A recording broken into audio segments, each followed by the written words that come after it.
everyone.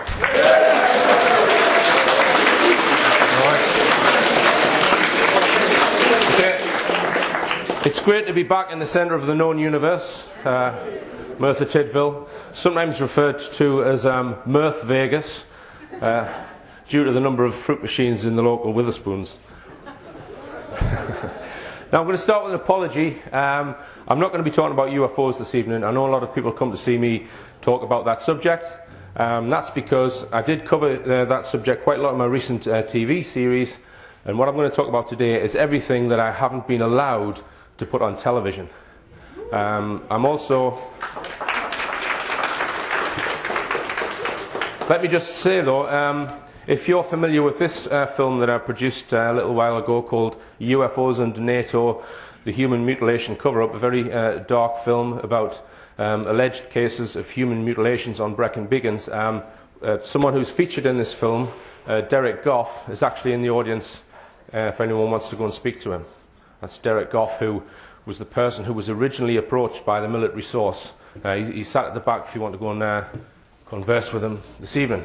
Another subject I will not be covering this evening is much of what I would describe as fabricated terror, such as Jihadi Johnny or the creation of ISIS and that kind of thing. And that's because I've spent probably the last 3 months working very hard on 2 new documentaries, which I'm going to be releasing on this tour, and I'm going to be talking a little bit about this evening.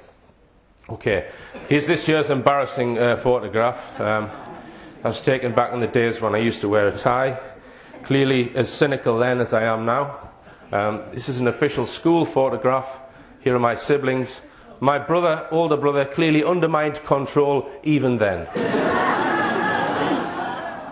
All right. Now I've split today's talk up into 2 sections. I'm going to speak for about 90 minutes. So if you want to get a drink while I'm speaking, that's not a problem. And I've entitled it Subversion in the UK. We'll have about a 15-minute break, and then I'll speak in part 2 for about 45 minutes, where I'm going to look at international subversion and interplanetary subversion. Okay, so I mentioned that I've produced 2 new films. The first one is called Patsy Driver and is an independent investigation into the Cumbria shootings. Now these occurred in June 2010, just under 5 years ago. Glorious summer's day. A taxi driver got up, got in his taxi, went round the local countryside, murdered 12 people with a shotgun and a rifle, injured 11 others for no apparent reason. And I was suspicious of this event right from word go. And in December 2013, I've started my own detailed investigation. And I'm going to talk a little bit about this film in today's talk. The second film that I'm launching on this tour is another Madeleine McCann expose entitled The Phantoms. Now this is a 3-hour film. The first one is a 2-hour film, so I don't have time to go through all of the evidence in both these films in today's talk. But briefly, the new Madeleine film is all about people who claim to have seen an abductor with a child in their arms on the night Madeleine was reported missing. And it examines with a fine-tooth comb their statements and asks or looks at the credibility of those statements. Okay, so the first film, Patsy Driver, as I said, Derek Bird, 2nd of June 2010, just gets up one morning, no apparent reason, goes and kills 12 people. Now I've been back to the area, or I've been to the area 4 times now, and each time I've spent 3 or 4 days there, and I've tracked down quite a lot of first-hand witnesses.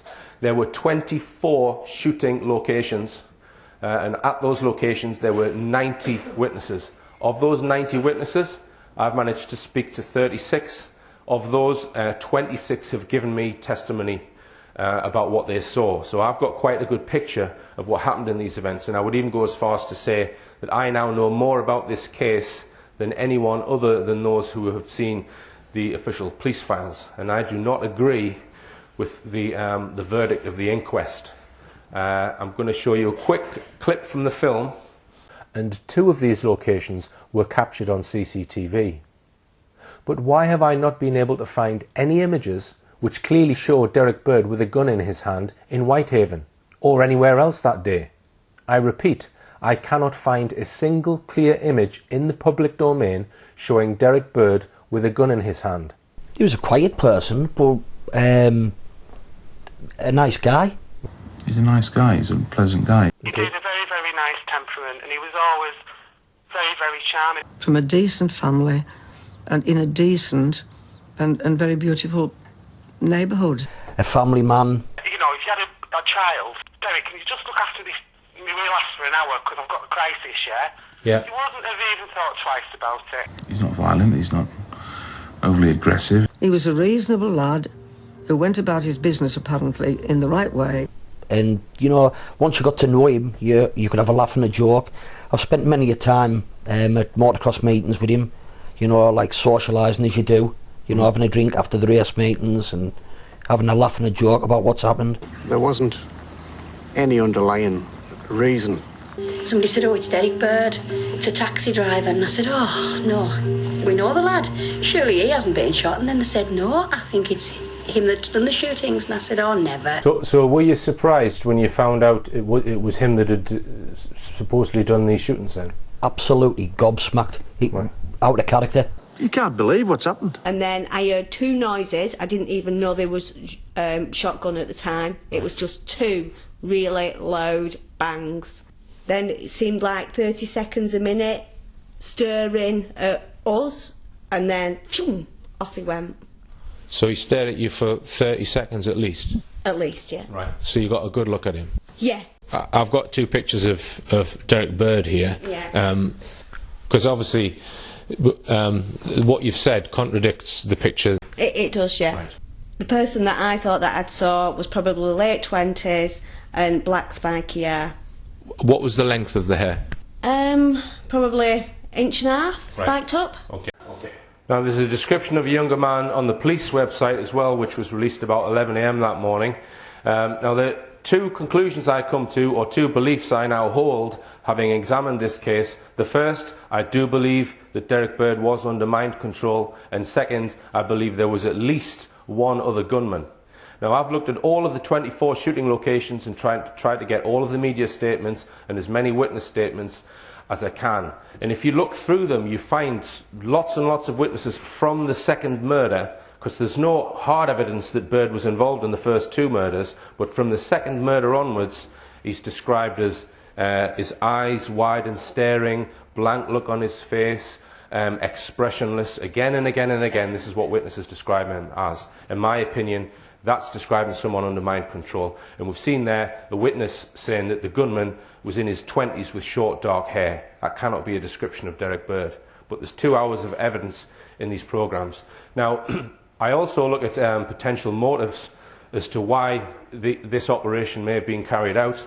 And I do provide quite a compelling one for the murder of the second person, that's Kevin Commons, a solicitor who was taking legal action against United Utilities. I suspect he was the real target of these incidents. Which means that, if I am correct, that the verdict of the official inquest is also incorrect. Now, about halfway through the shootings, there's a place called Thornhill. Now, one of our witnesses seen there in my film, he describes being overtaken by the gunman. And he knows it was the gunman because the quarter panel glass was out. He gave a statement to the police, and he said the gunman did not turn into the Thornhill estate. He continued on and turned on the dual carriageway and turned left, where other shootings took place. And I've also got 2 witnesses at Thornhill estate saying that the gunman was in a maroon vehicle, right? When the gunman's vehicle, or Bird's vehicle, well, it's similar to that you can see on the screen. It was a silver colour. Now, these witnesses' testimonies suggest to me there was a second gunman. Now, because those witnesses' testimonies don't corroborate, they don't match, what you would expect is the coroner to get all of those witnesses at the inquest and cross-examine them in front of the jury to try and find out what really happened. None of those witnesses were asked to give evidence at the inquest.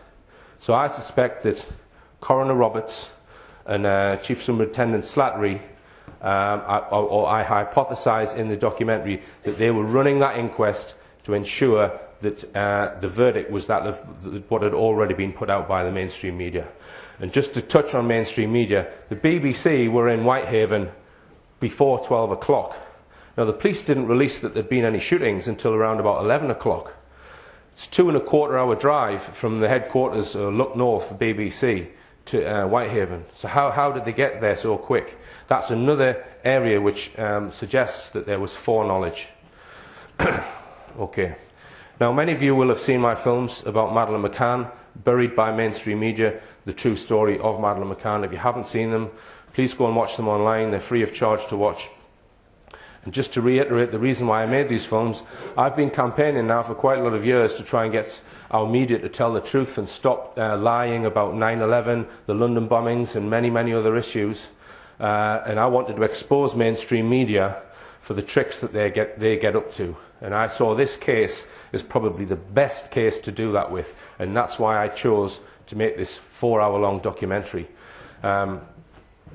In order to expose what mainstream media truly are, which I would describe as perception management propagandists. They're not about telling you the truth. But it seems that they're not only using news media in order to cover up the real facts about Madeleine McCann, they're also using TV dramas to manipulate people's perception of reality. Anyone see this? They're missing 8 hours of it. 8 hours of it. In order to manipulate the public's perception as to the risks pertaining to having your child abducted if you go on a foreign holiday. That's all this is, in my opinion. This would have cost millions and millions of pounds to make. And if you don't think this is connected to the Madeleine McCann case, I suggest you do some thinking.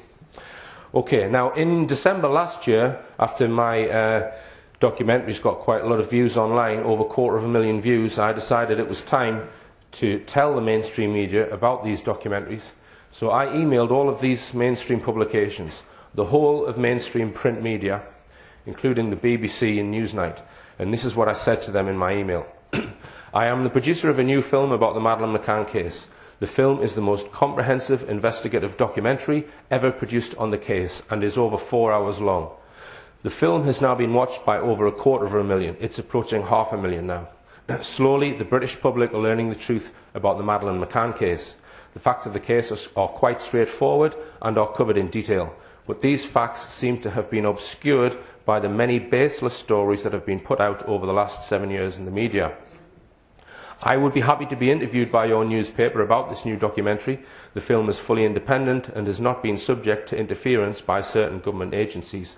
Hence, it is closer to the truth than anything produced before now. If you go online and read the thousands of viewers' comments about the film, you will see that it has been very well received. I am currently working on another film about the McCanns, which will uncover more information which has not been featured in the media. I can give you information about that should you be interested. I am willing to meet with your newspaper to be interviewed about why I made these films and tell you more about them. Okay, so I never received a single reply from any of these newspapers when I sent that email. Now, I did receive an email from someone claiming to be a freelance journalist a few weeks ago. This is somebody called Jenny Kleeman, who has been featured on Sky News a lot, discussing the newspapers. She's done reports on The One show, Channel 4, so she's all over mainstream media. And she said in her email, "Dear Richard D. Hall, I am a freelance journalist. I'm making a film for The Guardian's website about the growing number of people who believe the mainstream media isn't asking the right questions about the disappearance of Madeleine McCann." So right there, she's making a documentary about what people believe. Not the facts of the case, what people believe. Time and again, I've been referred to your documentaries on the subject, which I found intriguing. Now, I've had hundreds of emails from people who've watched my documentaries. Nobody has described them as intriguing. People describe them as compelling. I read with interest that you have a new documentary coming out as well as a forthcoming speaking tour. I'd value the opportunity to interview you and see you in action at one of your talks in late March or early April. Is there a telephone number I could reach you on to discuss this?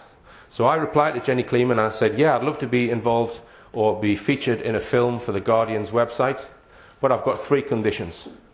The first is that you focus on the facts of the case, not on what people believe. The second is that you allow me to see what you produce so that I can have final approval. So if I'm not happy with anything within it, you can then change it. And third, you place links to my documentaries wherever you feature your documentary. So several emails were exchanged, and in those emails I gathered that Kleeman is not really responsible for the edit. She's just collecting video testimonies for somebody else. So I got her to request these conditions of her string pullers. She came back. I've looked through your requests and spoken to my editors. We can't agree to your conditions. As a documentary maker yourself, I'm sure you can appreciate that ceding editorial control to one of your interviewees is simply not ethical or possible, and neither I nor The Guardian could agree to it. Well, I wasn't asking for editorial control, I was asking for final approval. And this is why we never get any truth in our mainstream media, because they never allow anyone to see anything that they produce when they include subjects in their documentaries. So, having given her my conditions to appear in this documentary, which, keep your eyes peeled for it because it'll be coming out soon, and I suspect it's going to be a hit piece, probably a hit piece in order to manage the growing number of people who are finding out the truth about Madeleine McCann. She turns up with a cameraman at my Nottingham venue, wanting to interview me, after not agreeing to my conditions. And then she starts interviewing people coming out from my talk, asking their opinions on Madeleine McCann. So there's something brewing in the mainstream with regards to Madeleine McCann. Keep your eyes peeled for it, because in my opinion it'll just be a load of disinformation. Alright, and staying on the subject of mainstream media, I've said it before, and I'll say it again, that I don't think newspaper stands or newspapers are there to make money, because you can buy a story without buying a newspaper. Many people are turning their TVs off now. I've thrown my TV set out the window a long time ago. I don't watch it. And you can opt to do that. You can opt not to watch television, but you cannot opt not to go and get your groceries. We're forced to see these newspaper stands, and they seem to be everywhere now. There was a time when you had to go into a newsagent's in order to see these disgusting mainstream headlines. I read somewhere that Lidl and Aldi, now more than 50% of the population do their shopping at Lidl and Aldi. And suddenly we see newspaper stands in Lidl and Aldi, which were never there before. They're on garage forecourts, they're everywhere, and they're not there to make money. They're there so that you buy that story on the headline, goes straight into your subconscious, another Cyril Smith cover-up, or Clarkson bullshit.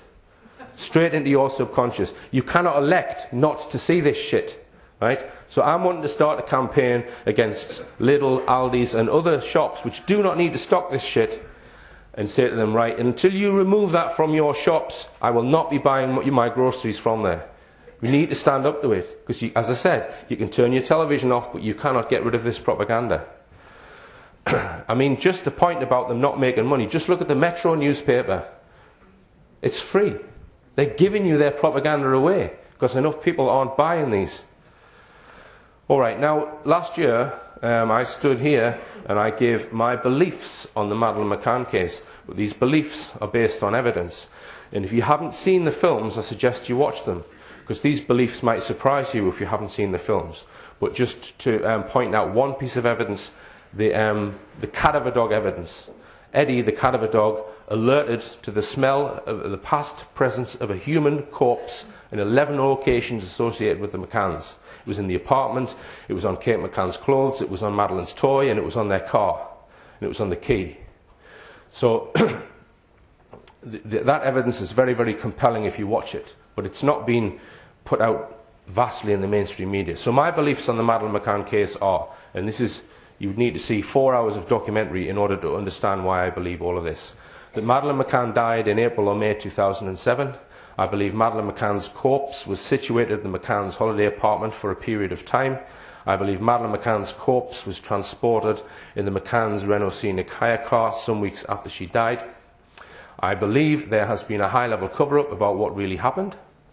I believe there is a reason for the high-level cover-up which goes further than most people have contemplated.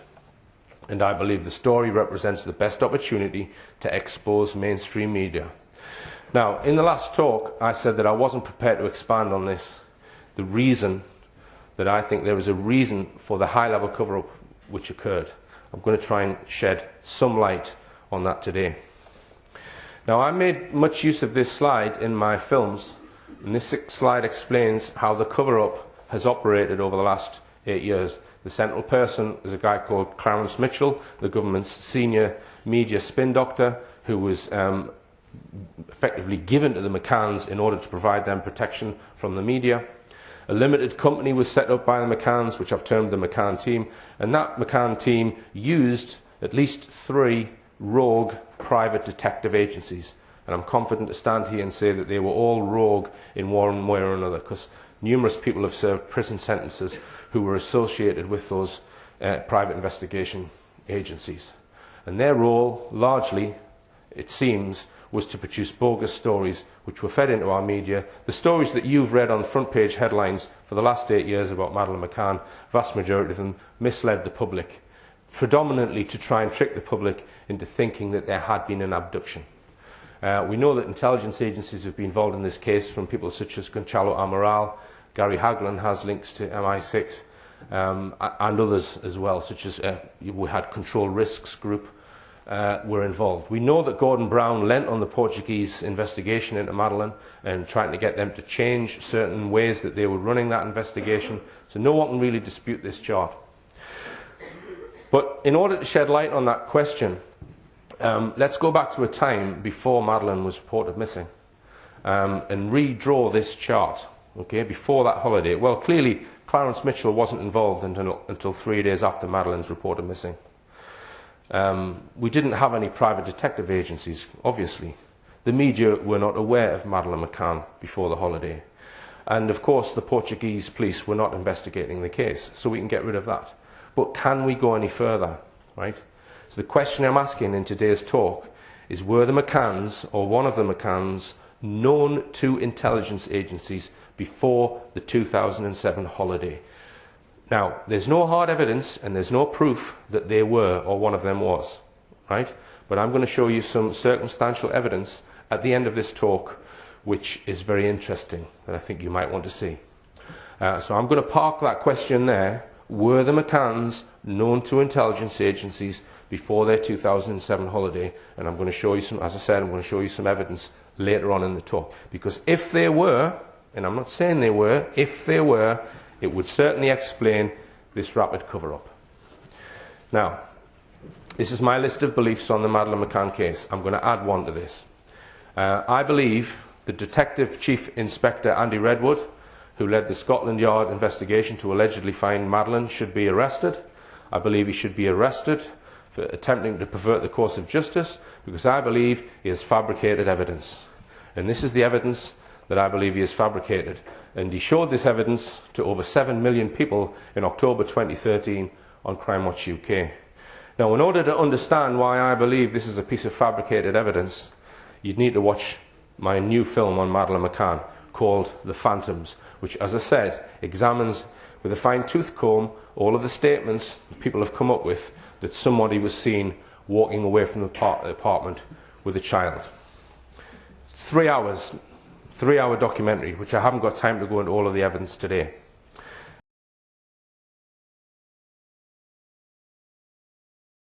Now, but just as a starter for 10 with this, how many people recognise that name, Wojciech Krakowski, in connection with the McCanns? Anyone? Anyone in the audience know that name? I've asked this question to 11 audiences now, and one person on my whole tour, that's out of about 1,000 people, is known. Sorry, there's somebody over there. Was he the Russian spin doctor that put in the whole idea about how to use the media in order to basically mind control the public into doing the party's ideology? No, he wasn't. All right. Wojciech Krakowski, here's a picture of him. Now, I'm not surprised that you all don't know who Wojciech Krakowski is, because he's one of the most important people to know about in order to understand how the Portuguese police were misled. And just think of how many media headlines we've had about Madeleine McCann. Thousands over the last 8 years, probably more headlines than any other subject. And they haven't told you about Wojciech Krakowski. Here he is here. This is a photograph from the Portuguese police files. All right? Now, in order to explain the importance of Wojciech Krakowski, on the night Madeleine was reported missing, one of the McCann's friends, Jane Tanner, made a statement to the Portuguese police saying that she saw a man carrying a child away from the apartment. Now, just over 2 weeks later, there was another person came forward, or another family came forward, the Smith family, and they said that they saw a person carrying a child away from the apartment about 600 yards away, but about 45 minutes later. So that's 2 sightings of somebody carrying a child away from the apartment on that evening. But there was a third sighting, or a third incident reported to the police shortly after Madeleine was reported missing. Somebody called Nuno Lourenço contacts the Portuguese police and says that somebody tried to abduct his little blonde daughter, very similar to Madeleine, in a place called Sagres, 16 miles west of Praia de Luz, where the McCanns were staying. So the Portuguese took a detailed statement from him, and he gave a very detailed description of the man who was supposed to have come into a pastry shop and attempted to abduct his child and then fled in a car. Now, Nuno Lourenço gave the Portuguese police a description of the car, a description of the man, and also a partial number plate, and he managed to get a partial photograph of that vehicle. So the Portuguese police obviously thought, well, this is probably the man that's taken Madeleine. So they managed to trace the man who was in that car, and it was Wojciech Krakowski, who was on holiday in the area with his partner.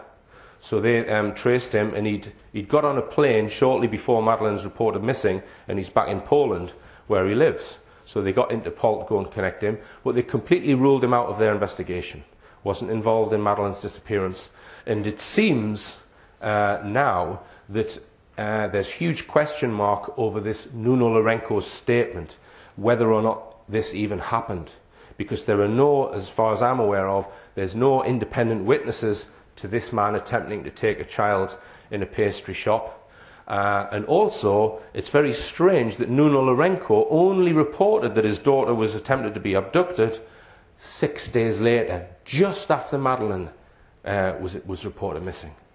And here's the clincher.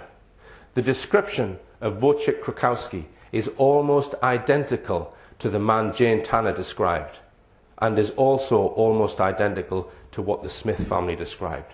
It is the hypothesis of this new film that all these sightings may be based on a real person, on a patsy, Wojciech Krakowski.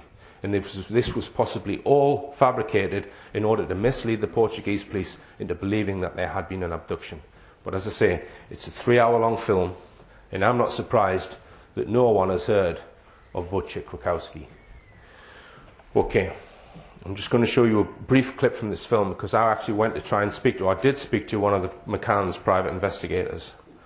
Now, the person that mainstream media should have doorstepped, I have come to try and speak to today. That is somebody called,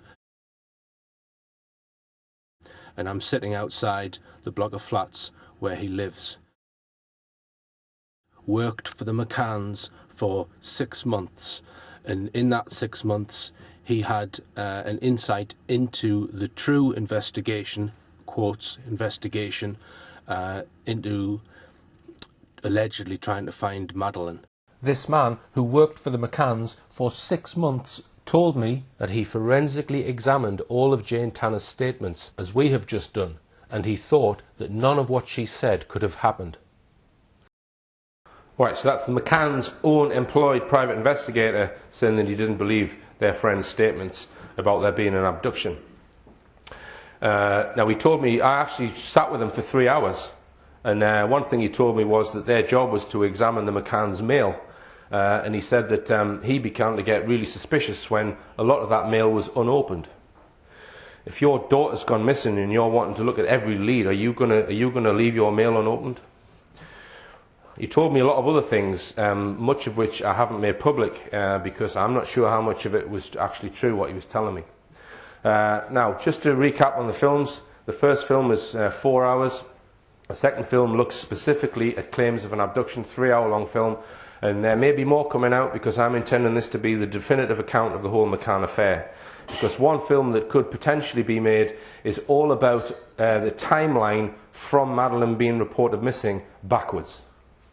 Okay? Because that would shed light on when Madeleine may have died. Okay? Now, I have tried to get these documentaries on my TV show, Richplanet TV, but the TV company have refused to air them. Basically because I haven't got any balls, it's as simple as that. So they've refused to air the Madeleine documentaries. I also asked them if they would air the Patsy Driver film that you saw a clip of there. They've refused to air that. They refused to air a film I made about a horse mutilation case called Silent Killers in Sussex. They refused to air certain comments made by Max Burns about certain ufologists. They also refused to air an interview that I did with Dr. Nick Colostrom, and all we were doing was discussing MP's letters that had been written to Richplanet viewers after Richplanet viewers had given them 40 pages of documents asserting that the London bombings were probably a staged or fabricated terror event. And some of those letters were very, very interesting. I was really annoyed when they refused to air this programme, because all we were doing was discussing letters we got from MPs, and they wouldn't even air that. And it was the culmination of a lot of work, because I'd run a campaign from sort of September 2012 to encourage Richplanet viewers to go to their MPs and to get reply letters. I collected all of these reply letters from MPs, and then we'd set up a TV programme, and we discussed all the letters, and then they wouldn't put it on television.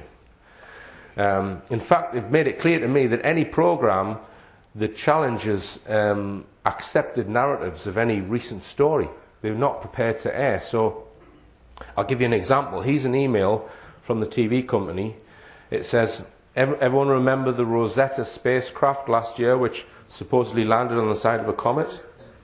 It says here, we also won't be able to air a show on the Rosetta spacecraft and whether it's fact or fiction. It's too prominent in the news and could upset a few folk.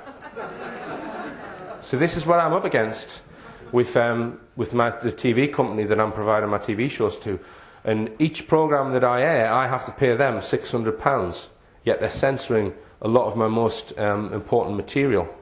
And the excuse they're really using with certain ones, say the Madeline one, the Patsy Driver one, and I would say this one, the London bombings one, they're saying that if there's an official story where someone has been harmed, murdered or killed or whatever, or is missing, what have you, yeah, that if you challenge that accepted narrative and you say, well, I don't think it happened that way, I think it happened this way, they say, well, that could cause offence to the relatives, so we're not going to put it out. So that's the excuse they're using for challenging accepted narratives. So much for freedom of speech.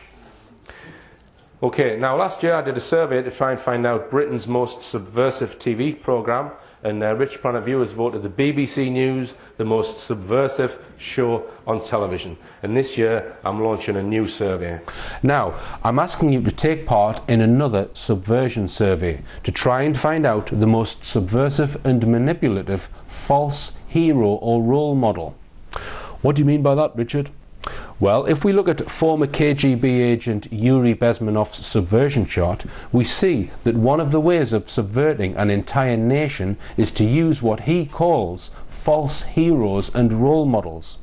These are people who are promoted in the mainstream media to the masses in order to manipulate the masses into following particular ideals, follow particular morals, beliefs, and live particular lifestyles which are subtly promoted by the fake role model. I could give you a list as long as one's arm of my particular favourite subversive fake heroes, but I want you to do it for me. Brian Cox. Now, who would you vote for? Please email me your suggestion and I will compile a league table of the most subversive heroes and role models. Don't forget to state why you think they are fake and why their fake behaviour is subversive. Alright, so here's the results of the 2015 False Hero and Role Model Survey. Brian Cox, number 1. Had nothing to do with me. Right, I'm going to read out some comments. These are Richplanet viewers' comments. They're not my comments about these fake heroes. Brian Cox. I'm cleverer than you lot, and I'm telling you in a pally way that everything is as the science book says it is. This viewer says, his statement about intelligent life and that in his opinion there has never been intelligent life in the universe because we would have heard from them stunned me to the core. Next viewer says, he made dismissive, smug comments about UFO sightings with his usual stupid, effeminate smirk on his face. This viewer says, I would like to nominate Brian Cox because that's what I was told to say by a subliminal message on some TV programme I was watching.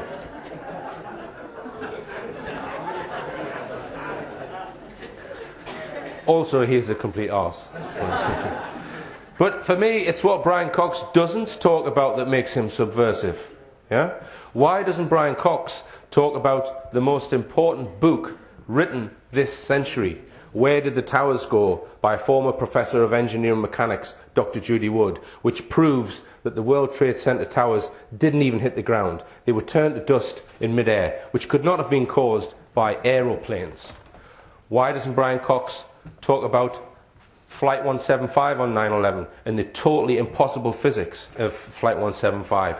Why doesn't Brian Cox talk about the technology of cold fusion, which was suppressed in 1989, and if it hadn't been suppressed, it could have gotten the world off fossil fuels? Why doesn't Brian Cox talk about over-unity devices, such as the Bedini motor? Why doesn't Brian Cox talk about anti-gravity research? Why doesn't Brian Cox talk about the Byfield-Brown effect, which some say has been developed into anti-gravity propulsion?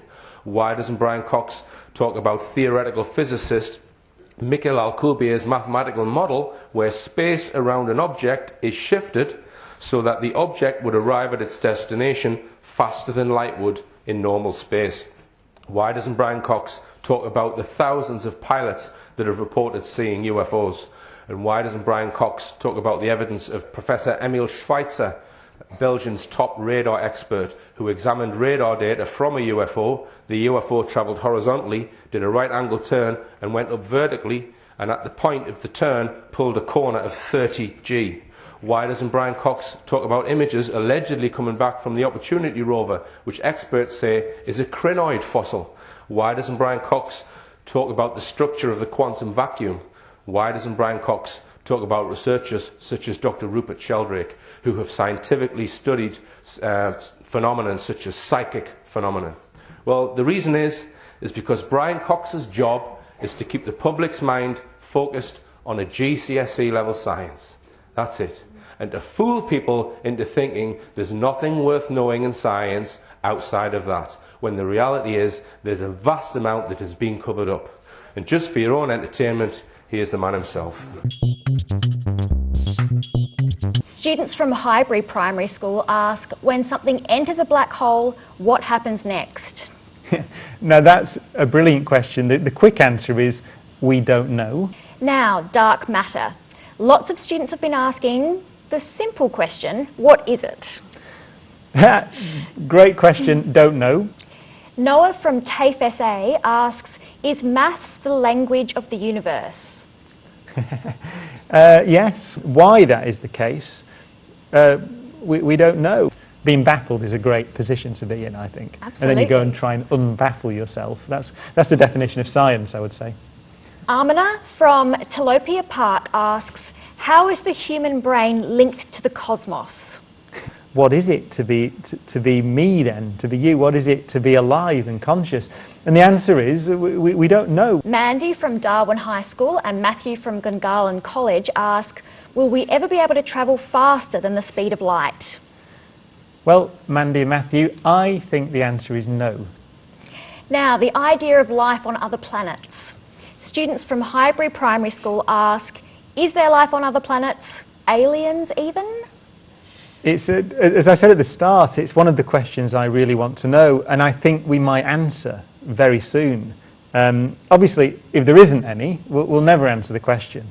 As I mentioned earlier, the life on Mars, we're looking for that very seriously. Why? Because we think there's a chance that certainly a chance that it did exist at some point in the past, because we know water flowed over the surface of Mars. But we also strongly suspect that there's water below the surface of Mars now. And so any microbes that evolved perhaps many billions of years ago could have survived subsurface. So we may find life on Mars. So I think that's potentially one of the great discoveries that, it's a guess again, it's not a particularly scientific thing to say. The reason we build big spacecraft to go and land on Mars is because we want to look. So we don't know. If we knew, we wouldn't go and build a spacecraft to go and have a look. Otto from Carlingford High School asks, following the discovery of the Higgs boson at CERN, what's the next great big experiment for physics? Well, the Large Hadron Collider at CERN will continue to be one of the next great experiments. The thing about the Higgs boson is, yes, we've discovered it, or we've discovered a Higgs boson. But now what we have to do is we have to understand it. We have to do experiments. We have to characterize it, understand how it works precisely, understand whether it's the only one. That there are theories of particle physics that suggest there isn't just one Higgs boson. There might be more than one. There might be 5 of them. They might have different properties. So which one is it? And the answer to that is we're not sure. We don't know. All right. Now remember what he said there. He said we might find microbes on Mars. So according to him, there's no life on Mars. And that links into something I'm going to talk about in part 2. All right, looking at number 2 on our false heroes and role models survey is Russell Brand. This viewer says, trapping young folk who are angry and see no point in the system the way it is. His anti-establishment facade began, in my opinion, with the Andrew Sachs phone message nonsense, which was pushed hard in everyone's face to present him as the bad boy and the darling of the youth. His current foray into politics is quite unlike the guy who used to be on MTV, capable of nothing more than tormenting people high on drugs at festivals for a cheap laugh. To me, this about-face screams coaching. So this Richplanet viewer thinks that Russell Brand has been coached to become political. Not to mention his links with Katy Perry, who has question marks over who owns her mind. This viewer says, offers hope to truthers as he has a mainstream media voice for some reason, but his ideas are full of confusion and contradiction. This viewer says, claims to be leading a revolt against capitalism, but dates a Rothschild and sells his book, is also filthy rich. I believe he is being used for controlled opposition to lead people astray. At number 3 on the false heroes list is David Beckham. This viewer says he is thicker than a whale omelette. And it is a totally manipulated figure. Even as I type this, has said he will continue in his United Nations role. He has not the intellect to hold the conversation. At number 4 on the list would get my vote, Stephen Fry. Here he is. This viewer says regularly pops up voicing his opinions on various matters, the implication being that he is so intelligent that he knows better than us what is correct, and thus his opinions are to be noted and followed. Has a show where he tells us that only he knows the real answers. Soon people start to believe all of the crap that comes out of his mouth.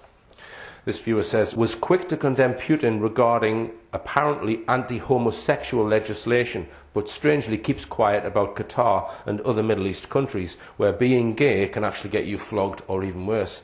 This inconsistency shows he's actually part of the global agenda and not an opinionated private person. He's also wheeled out to add to the global warming, climate change believers. He's also part of the LGBT mind control. That stands for lesbian, gay, bisexual, transgender. If you are gay, you're supposed to want to throw in your lot with lesbians and also transgender people. Now, here's some pictures of Stephen Fry with his husband, Stephen Fry's husband. I put this picture up at Glasgow and somebody shouted out, "Is that Brian Cox?" So, we've made a good pair of subversives. Yeah, can I share with you what goes through my mind when I look at those photographs? Dare I? What goes through my mind is this. Is Stephen Fry being controlled today by things which may have occurred in his past? All right, at number 5 is Katie Price, Jordan, whose only talent is having enhanced you-know-whats. Number 6, the royal family. Well, we could do a whole show on the royal family. The royal family are a massive global marketing ploy. At number 7, Stephen Hawking. He's disabled, don't you know? He seems to reinforce the idea that we are all matter. There is no spirituality. Jeremy Kyle at number 8. Have you ever wondered why this man appears in the daytime bracket? It's about the time when people are feeling good about their day, and as soon as they watch that demented freak, it's feel-bad time. I have witnessed a number of people who have bought into this brainwashing and social conditioning format of TV, and they too have acted like that towards the subject when it comes up in a conversation. At number 9, Bob Geldof. The UK sent £20 million to help Ebola, which I think is all a scam. At number 10, David Cameron. Goes without saying, I think. I believe he is controlled and told what to say by others. At number 11, Russell Howard. Must be controlled and scripted by MI5 or whoever. My wife likes him, but even she can see that something's wrong. This person says, spouts BBC and government propaganda all over the place. Something very sinister about this shit. I have often seen him rubbishing any ideas that aren't mainstream thinking, including recently Sheldrake's ideas about a pet's sixth sense. Now, Russell Howard, he does criticise mainstream media, in particular the Daily Mail, but he does it in a way that everything's ridiculous. The stories are just silly or stupid. He doesn't actually ask why they're written the way they are and whether there's an agenda behind those stories. So hence, he actually hides the motives of mainstream media, in my opinion. Number 12, Bono. Sat on a fortune of £600 million, but begs the average person in this country to help Africa. At number 13, Simon Cowell. The flagship bearer of the fame before intellect generation. Simon Cowell is a symbol of everything wrong with our society. 3 people actually voted for all MPs, and 3 people voted for Anton Deck, the seemingly innocent Anton Deck. Openly promote the degradation of game show contestants as a means of desensitising and denormalising public perceptions relating to the effects of mental and physical cruelty, abuse and borderline torture, all dressed up as family entertainment. And I don't think it's an accident that they've chosen 2 such innocent-looking chaps to present torture and cruelty.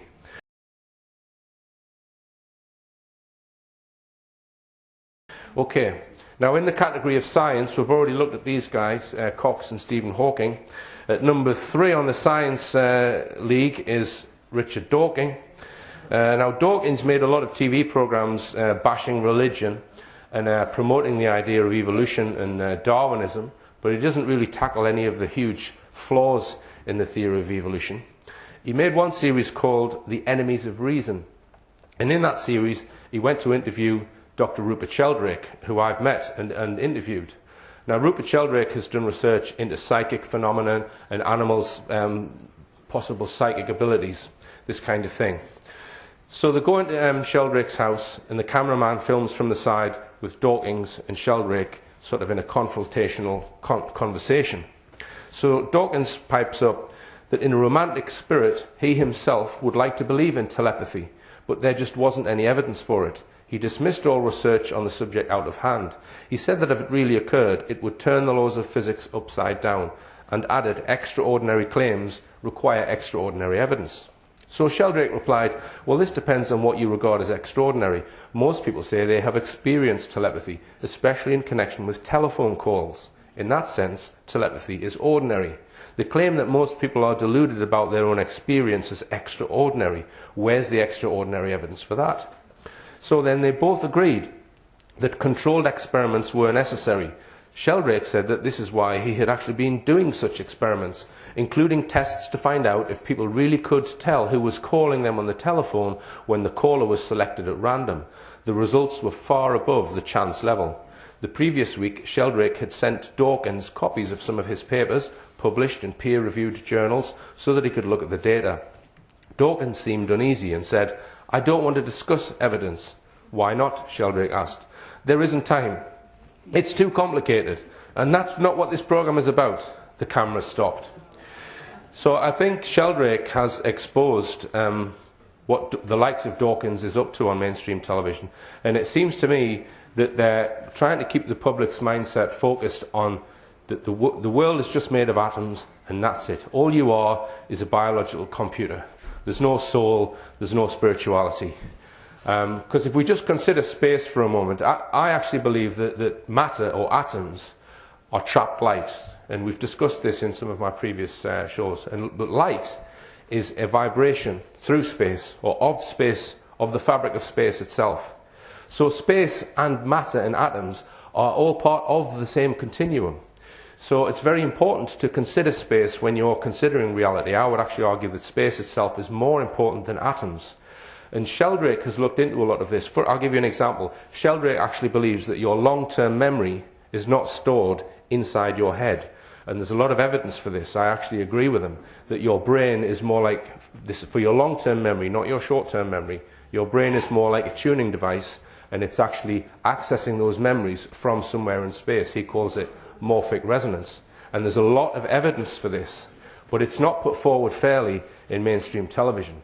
I mean, we could also look at other things such as the non-physical world, which again is completely poo-pooed in mainstream. Nigel Kerner refers to a universe where you have space, atoms, light, matter, and also a Godverse. So this is where your consciousness would reside. And even many scientists believe that there is another realm that has to exist in order for you to experience the physical world, which, as I say, Nigel Kerner would refer to it as the Godverse. And he even says that your awareness and your will are not part of the physical world. They're part of this other realm. But this is something which mainstream, they don't really want to discuss. And the reason is because it empowers you. Because you realize you're not just a bunch of atoms. You're far more than that. We all are. Okay, and another person who is possibly being used to mislead people in the past is Albert Einstein. We made a program about him, and many of his claims top scientists now say were incorrect. And Dr. Alice Roberts, number 5 on the list of scientists, kind of a female version of Cox, depicted as a science geek. She started popping up in various programs, has a slightly alternative image with her dyed hair and nose piercing. However, she is clearly stolid establishment material. She did a program on the origins of humans. Yes, all races really did originate from the same source in Central Africa. She also does health programs on how we should eat what we're told to and do the exercise we're told to. Okay, so in the category of TV presenters, we've already discussed these guys. At number 7 on the chart, one of my favourites, David Dimbleby. Establishment stooge who fronts the weekly open propaganda mind control exercise Question Time. Question Time is a classic programme which uses the phony bone of contention, has 2 arguments, which is discussing a phony issue, and the answer is always outside of the actual argument that they're discussing. Philip Schofield.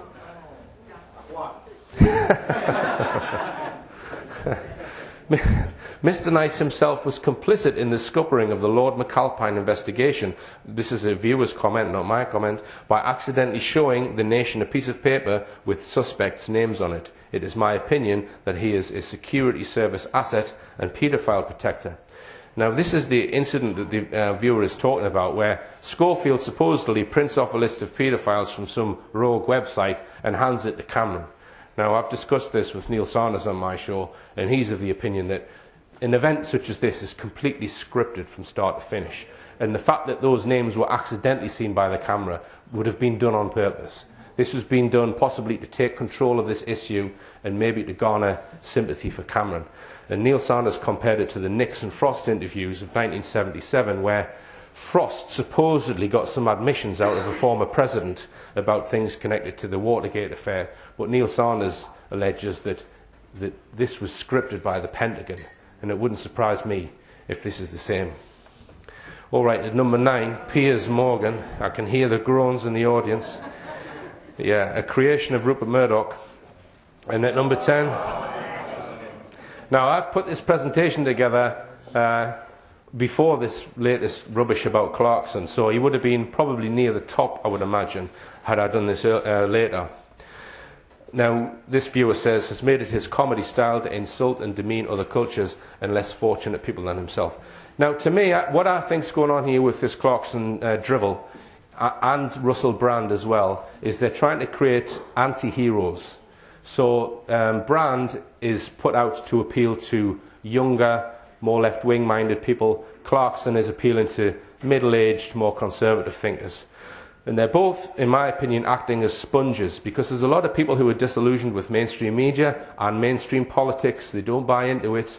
And these 2 guys, I think, are put out to soak up that interest and make sure it goes nowhere, to make sure those people don't find genuine alternatives to the mainstream media politics, and they put their faith in these fake heroes.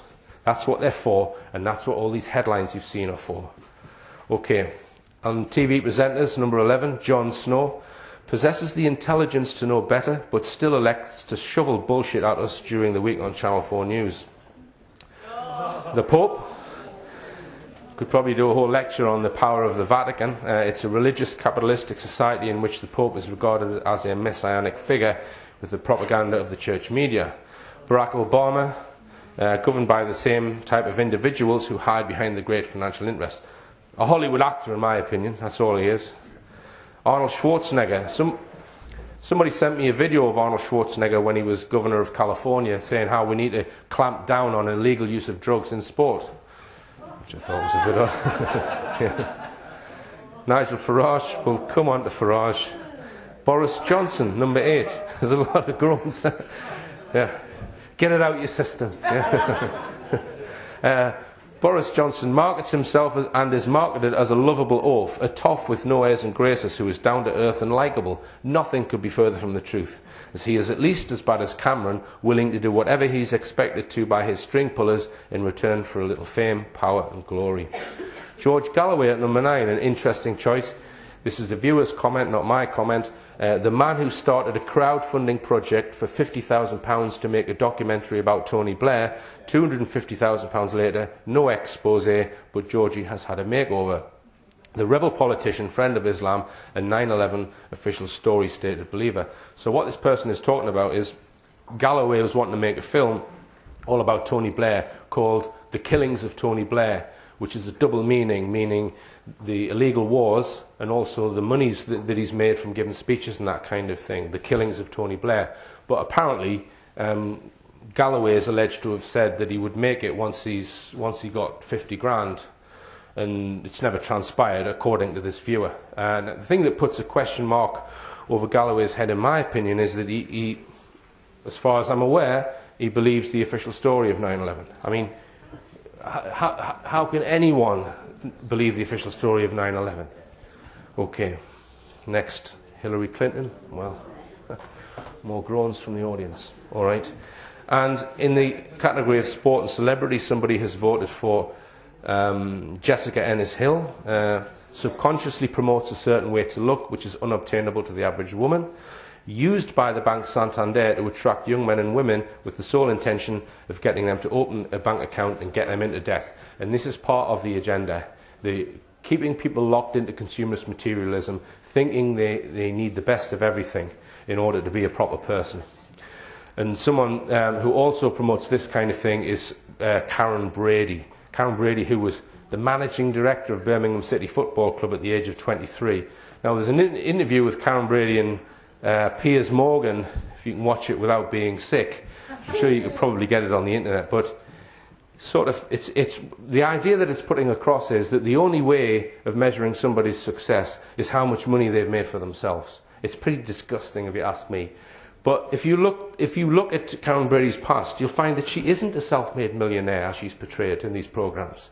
She was taken under the wing of David Sullivan, one of Britain's millionaire pornographers, and she lied on her CV in order to get a job at Saatchi & Saatchi. So she's not self-made millionaire, even though that's what they're putting forward. So they're fake for two reasons. Okay, in the area of finance, we've got Alan Greenspan, the former chairman of the Federal Reserve. This viewer says he was a false financial prophet with a subversive agenda. And I think this is indicating that the groups that really control the central bank and the world's money are not those that they put forward visibly for people to actually see and question. They're puppets. And Max Kaiser, another interesting choice. I would imagine there's a lot of people in this audience watch RT, Russia Today, and for an alternative news source, but in my opinion, RT is as bad as the BBC because it's making people think they've got an alternative news source. The day that RT does a 2-hour-long interview with Dr. Judy Wood with all of the evidence in this book and Andrew Johnson, the most important book written this century, the day they do that, the day I will think RT is not just controlled opposition. And they give a huge platform to this guy, Max Kaiser, who has been promoting Russell Brand recently. All right. Now, the concept of using false heroes and role models goes back millennia, but it was spoken about by somebody called Yuri Bezmenov. Now, Yuri Bezmenov was a KGB agent. He worked for the Soviets in the 1960s, and he spoke about subversion because his job was to place false stories in foreign countries' media, create fake organizations and media organizations in order to subvert foreign nations and demoralize them. And on his chart, you can see in the category of ideas and culture, create false heroes and role models. And this is a way of manipulating the masses. So I'm just going to show you a clip from Yuri Bezmenov. So he defects to the West in the early 70s, I think, to Canada, and he starts giving lectures on the Soviet subversion techniques in the early 1980s. And here's a few clips from one of his lectures. Subversion can be only successful when the initiator, the actor, the agent of subversion has a responsive target. It's a two-way traffic. United States is a receptive target of subversion. Distract them from learning something which is constructive, pragmatic, efficient. Instead of mathematics, physics, foreign languages, chemistry, teach them history of urban warfare, natural food, home economy, your sexuality, anything, as long as it takes you away. Take away the initiative from people. Take away the responsibility from naturally established links between individuals, group of individuals, and society at large, and replace them with artificially, bureaucratically controlled bodies. A slow substitution of basic moral principles. Where previously people settled their differences peacefully and legitimately, now we are getting, with this court cases, in the smallest irrelevant cases, we cannot solve our problems anymore. The society at large becomes more and more antagonistic. Okay, remember that. Society at large becomes more and more antagonistic, because this is what the Soviet Union was doing in the last century. What it would do, it would target certain nations that it was going to try and convert into communist countries. These would be independent, sovereign nations, and it would practice subversion on them. So it wouldn't invade them and take control of them immediately. It would put subversives into those countries that would start fake organizations, start tinkering with the law and this kind of thing. And it might take 20 years of subversion to get those countries turned red and taken into the communist bloc. Now, Yuri Bezmenov has spoken at length about how they did this, and he said that if they targeted a country for subversion, so that it could be taken control of, it would go through 4 distinct phases. So they would start with demoralization. This is getting rid of the country's morals, so that people don't know truth from false, and that would be done by messing with the media and other organizations. So the country is just like a piece of jelly, can be steered in any direction. Then the phase 2 would be destabilization. This is when the spinal column of the country is grabbed and it's dragged into crisis. So it might be a civil war, it might be a coup, or it might be a revolution, and eventually it can be normalized and taken into communism. Now the first process, demoralization, he describes it takes 15 to 20 years. And he says that's because that's how long it takes to educate the average person.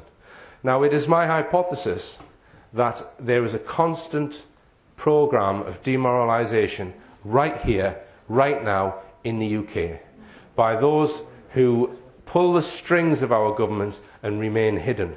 I think that they are demoralizing the public permanently to prevent any kind of realization or awakening which would be able to challenge the people who are really running this country. And I've come to that conclusion because I've looked at Yuri Bezmenov's subversion chart.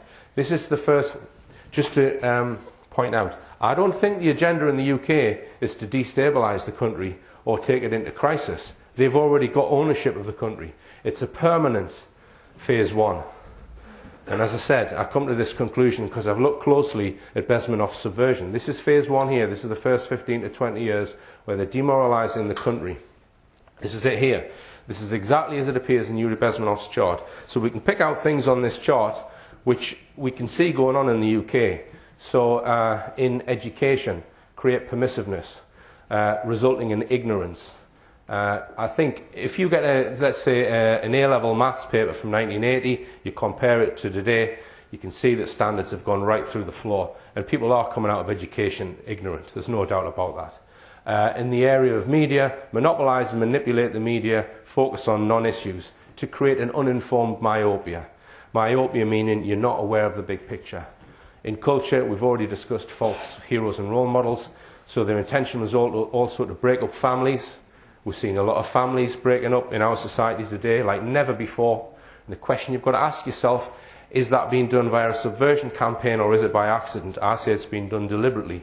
In the area of health, focus on junk food and try to create enfeebled masses. You've just got to look around you to realise that people are not living healthy lifestyles, and ask yourself, is that via a subversion technique, demoralisation, or is it by accident? I say it's been done deliberately, and various other sections. So what I've done, I've looked at this chart and I've come up with the UK demoralisation chart, which is an indefinite period.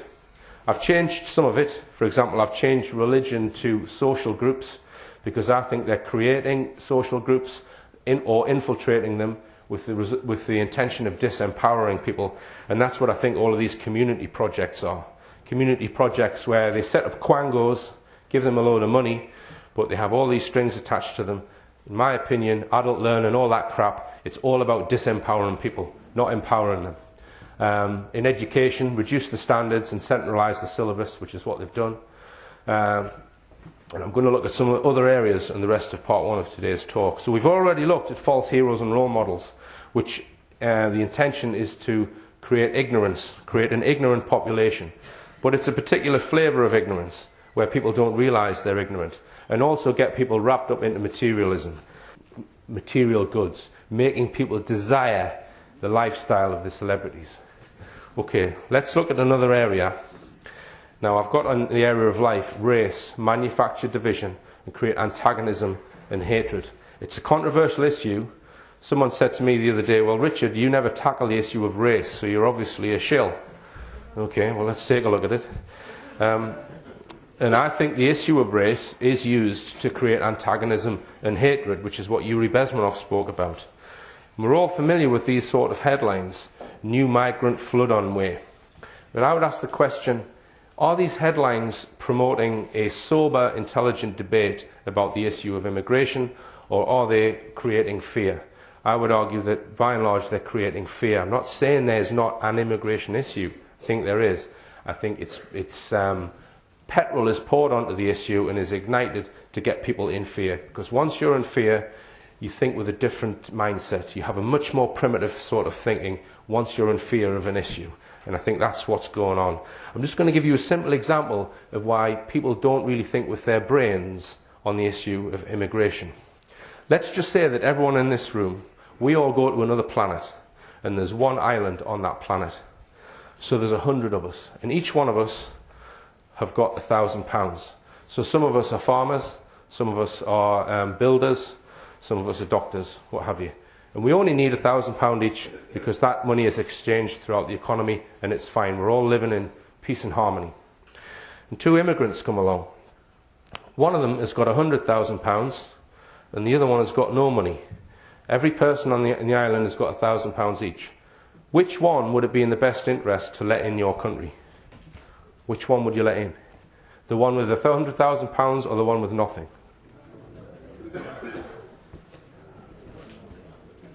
The one with nothing, I'd agree with you. Because if you let the guy in who's got £100,000, he's got as much money as everyone in the island put together. So this guy would come and live and he wouldn't have to do any work. He could enslave the entire nation, have his house built, have all of his food grown for him, and he wouldn't have to do a day's work until the day he died. But not only that, by bringing his money to the island, we've got the same amount of resources on the island, but we've doubled the amount of money. So that means the value of money is halved. So everyone's pound in everyone's pocket becomes worth half of what it was before this guy was on the island. So in my opinion, every time you'd let this guy in, because this guy's going to have to do some work. He's going to have to grow some crops, which results in goods that he would sell and other people will benefit because he has produced those goods for other people. Now, it would be different if this guy had, say, 1,000 bags of potatoes or 1,000 bags of coal, i.e. assets, because fiat currency money is not an asset. It's not worth anything in itself. Money really is the ability to take an asset. So you would always let the guy in with no money who's prepared to work. Right? Now, when I was researching the Madeleine McCann case, I'm in Portugal and I'm at this bar and I'm talking to the barman and he's talking about this tennis club that he's in, which is full of expats. This is people who migrated from England into Portugal and they're living there permanently. They haven't gone there to work, they've gone there with their money to play tennis. And the three of them are sitting around the table with a newspaper on the table like this one.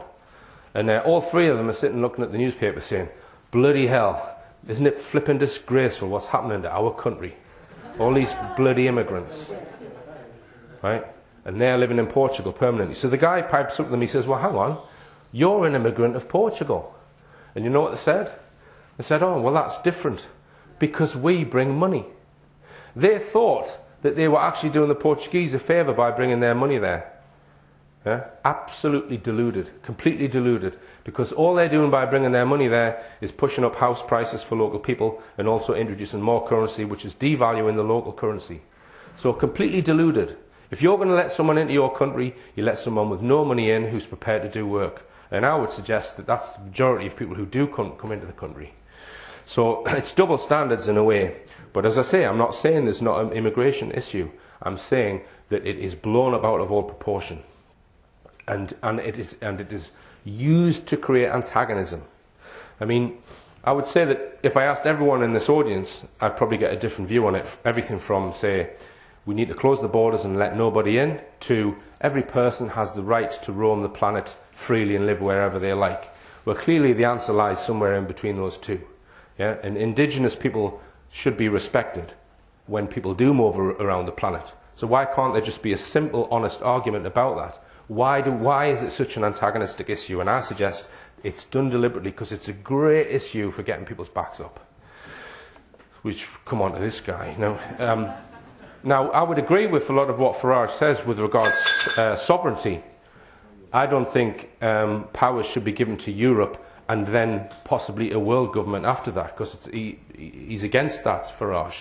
But I ask the question, has Farage been given a platform in order to create antagonism? Because I don't think he's going to become Prime Minister.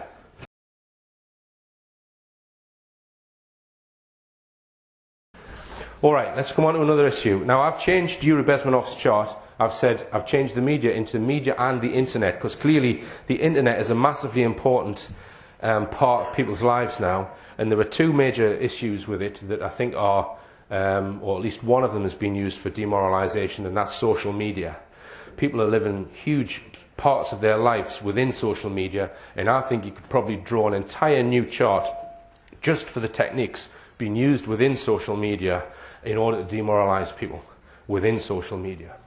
Well, let's come on to one of the main problems on the internet that I would say is stopping the truth getting out to people, and that is something that you all probably know and love. This is one of the biggest problems on the internet. Here we go.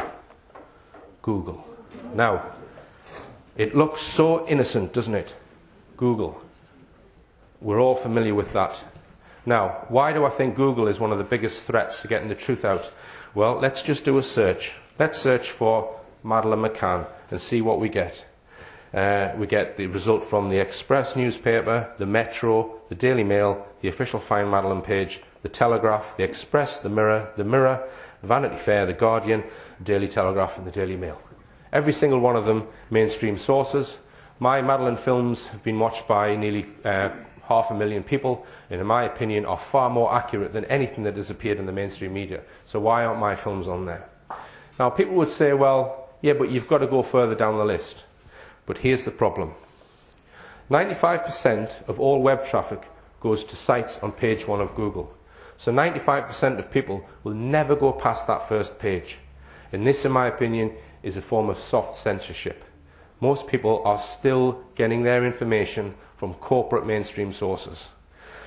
And why isn't Google being investigated by the Monopolies Commission? That's a monopoly right there, is it not? 95%, I would say that's a monopoly on the service industry that provides information services on the internet. They get 95%. So why aren't they being investigated? You see, people would say, well, you've got to type in a different search string in order to find more truthful sources. Well, people in this room might know that, but 95% of people who just go on page 1 of Google, they don't realise they're being misled in the mainstream media. They don't realise there's anything more to the Madeleine McCann case, for example. And the other thing with Google is now a verb, which I think is also very dangerous. I mean, if you go out to do your groceries, you don't say, oh, I'm just popping out to do a bit of Tescoing, do you? Or let's go out tonight and get Witherspoon, shall we? Yeah? Google is now a verb. I Googled it.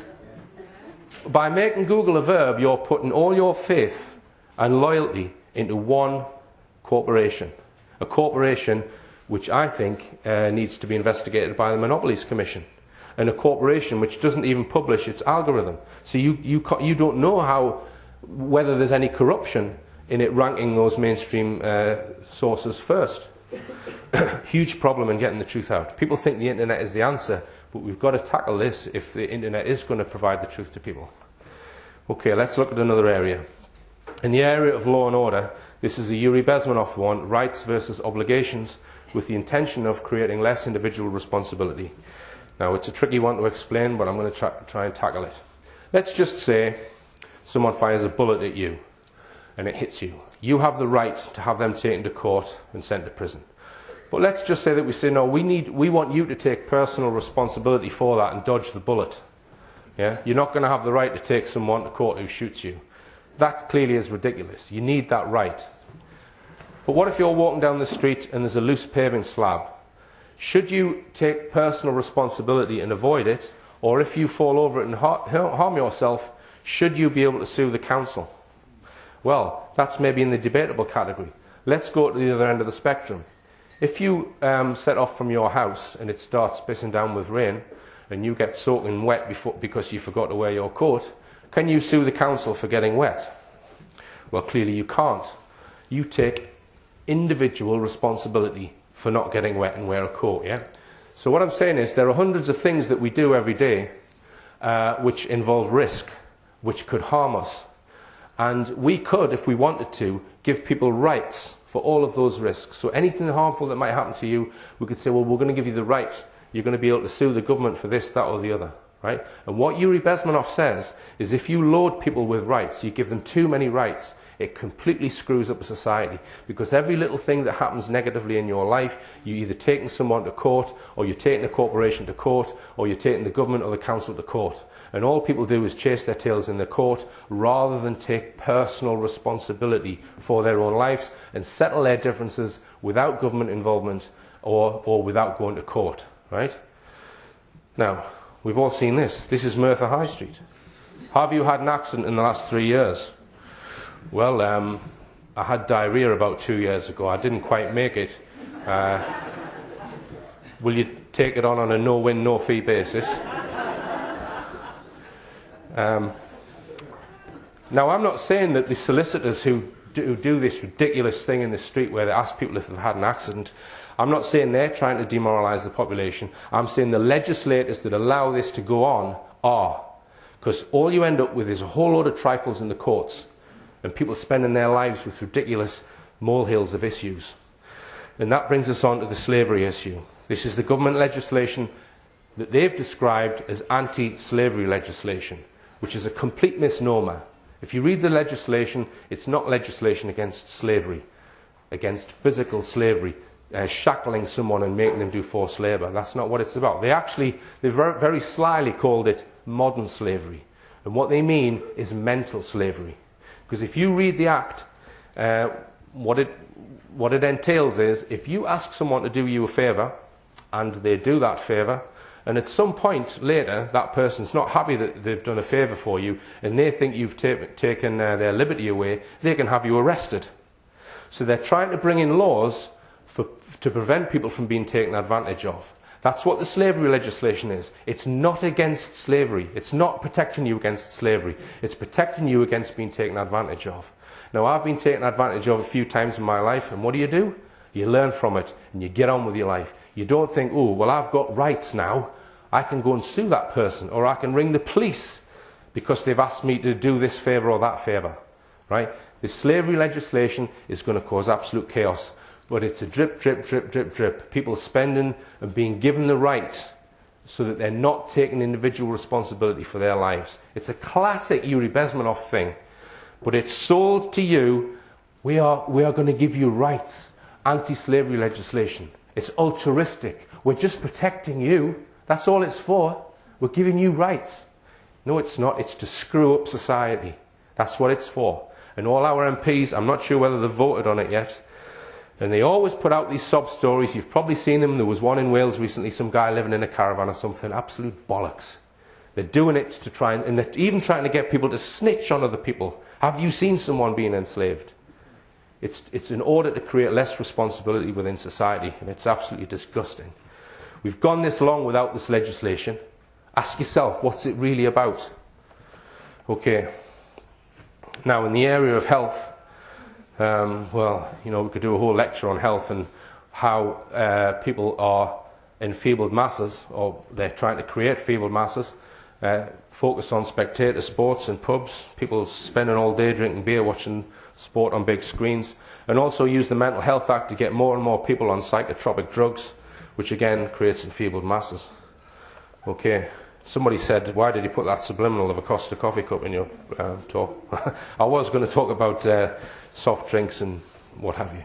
Okay, now, in the area of MPs and politics, I've said create actors, shills and useful idiots and focus on fake issues. I don't actually think that MPs are politicians. If you look at the definition of a politician, it is someone who makes decisions which bring about real change in people's lives. I don't think any MPs have the power to make decisions which bring about changes in people's lives. I would argue it's all done outside of politics. And what politics is used for is fake issues. So, for example, the hacking scandal, I believe, is a complete fake issue. Listening to people's answer messages. Okay, it is an issue, but it's nowhere near as big as 9/11 or the murder of 56 people on the London Underground. It's a molehill that they make into a mountain. Another one is MPs' expenses. Yes, it is an issue, but it's no way as important as the fraudulent financial system. But they spend hours and hours and hours on these fake issues, and they're promoted by actors, shills, and useful idiots. Now, there's plenty of useful idiots in Parliament, but how do you create a good actor? How do you create a good fake MP that's going to big up these fake issues for you? Well, I think there are many ways that they're doing it, and one of them is linked to the issue of paedophilia, which has been all over our media fairly recently. And I asked the question, why is paedophilia often linked to people of influence and politicians? Because I think the media completely get the cart before the horse on this issue.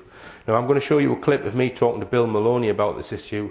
If you're sensitive to this kind of thing, it's not very pleasant listening, so I'll just put that warning for anyone who's sensitive to it. The intelligence agencies are the ones who are ultimately controlling some of these care homes and institutions. Absolutely. Because they have the power to prevent the police from doing a proper investigation, and B, make sure that things don't get into the media. Well, okay? and he suggests, and others have suggested, that they're used as blackmail traps for powerful people. That's what I was just going to say. Or money, yeah. or just snuff films and that kind of thing. Yes. So let's assume then that it does go right to the power at the top. Paedophilia can control world politics. Exactly. World politics. Now, let me give you an example, right? If you look at Haute de la Garenne, right? Mm-hmm. Jimmy Savile.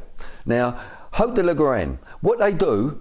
But first of all, I've got to tell you that Jimmy Savile was often present at cabinet meetings in Israel. He was asked to go out there and sit in on cabinet meetings, mm-hmm. Jimmy Savile. Mm-hmm. God knows why.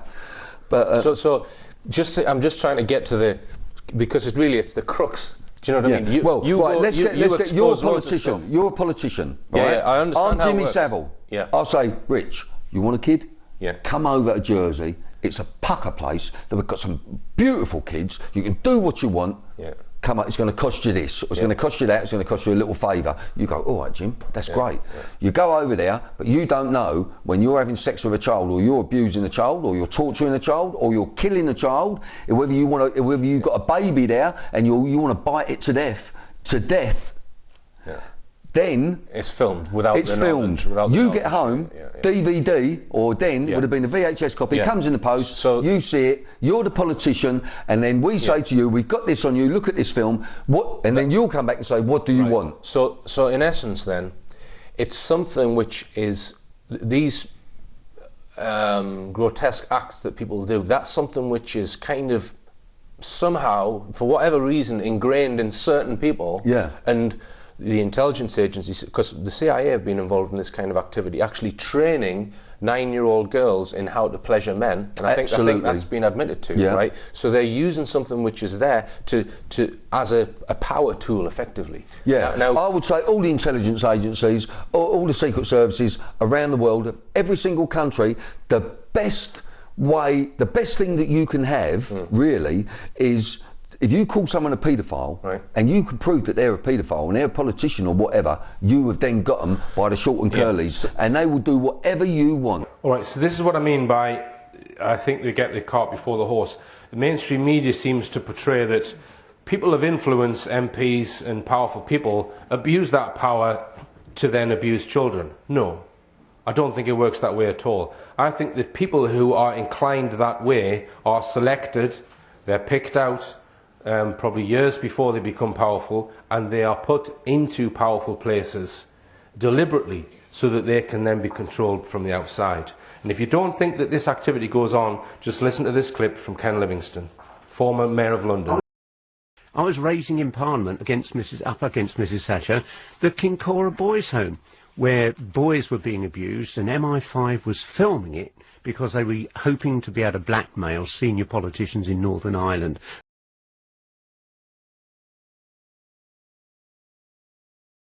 All right, so let's be clear what Ken Livingstone is saying there. He's saying that our government, i.e. MI5, go into children's homes, install hidden cameras, then allow men to come in and abuse the children and film it without anyone's knowledge, and then use that footage to then blackmail those people. All right, and that's been funded by your taxes, according to Ken Livingstone. Now, let's just look at this article. This was recently in the Daily Mirror. It says, double agent sensation, British spies recruited pedo IRA chief. Spooks covered up sex abuse of girl 14 to blackmail terror boss. Spooks allegedly used pictures of an IRA leader abusing a girl of 14 to blackmail him into spying for them. Chief of Staff Joe Carhill was photographed by a covert unit in the 1970s. A security source said he was never prosecuted, and instead the pictures were used to turn him. He was a prized asset. So they're actually telling you in mainstream media that this is what they do. They secretly film someone doing a paedophilic act and then use that to recruit or blackmail the person. But it's okay because they're trying to prevent terrorism. Now, what judge made the decision that that man should not be prosecuted and that girl should not get justice because they're supposedly trying to prevent terrorism? Would they do the same thing to prevent a bank robbery or something more minor? Who is actually residing over these decisions? Nobody. It's just someone that's MI5. So it's pretty disgusting in my opinion, and they're actually trying to justify this practice in this news article. It goes on. A source revealed that Carhill, who died in 2004, and this is something which I've noticed crops up again and again, you only hear about these paedophiles when people have died, and I'm going to come on to that, was being followed by a covert unit as he drove around Belfast when the pictures were taken. They apparently showed the paramilitary, then in his 50s, abusing a 14-year-old girl who was later identified. Now, I don't actually believe this little piece of the story. It's saying that he's driving around the car in the busy city of Belfast, abusing the girl in the car. Is it not more likely that the photographs were taken in an establishment similar to the one described by Ken Livingstone? I think it's probably more likely, but they're trying to justify the practice. The point there about the fact that we've only heard about this when he's dead, just think about it. If the intelligence agencies are blackmailing someone or recruit someone who they've got film of that they blackmail with, right? Would that person ever hold their hand up and say, I'm a paedophile, MI5 have got me on film? They would never do that, would they? Would MI5 ever admit it while that person's alive? Well, I don't think they ever would. Because if they exposed, let's say, Jimmy Savile for being a paedophile while he was alive, Savile would just stand up and say, well, no, they've been blackmailing me. They would blow the whistle on the intelligence agencies. And that, I think, is why we only find out about these cases when the person is dead. So Cyril Smith is another example.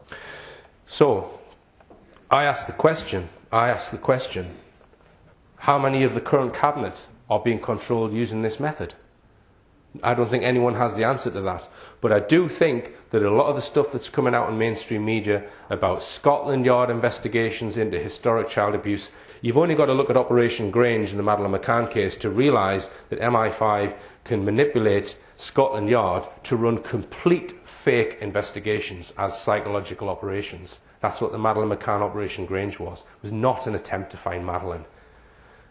So these historic child abuse investigations, I would take them with a pinch of salt. And the question I ask is, how many of these guys are being controlled using that method? Because I think that's the big question with regards to this paedophilia issue.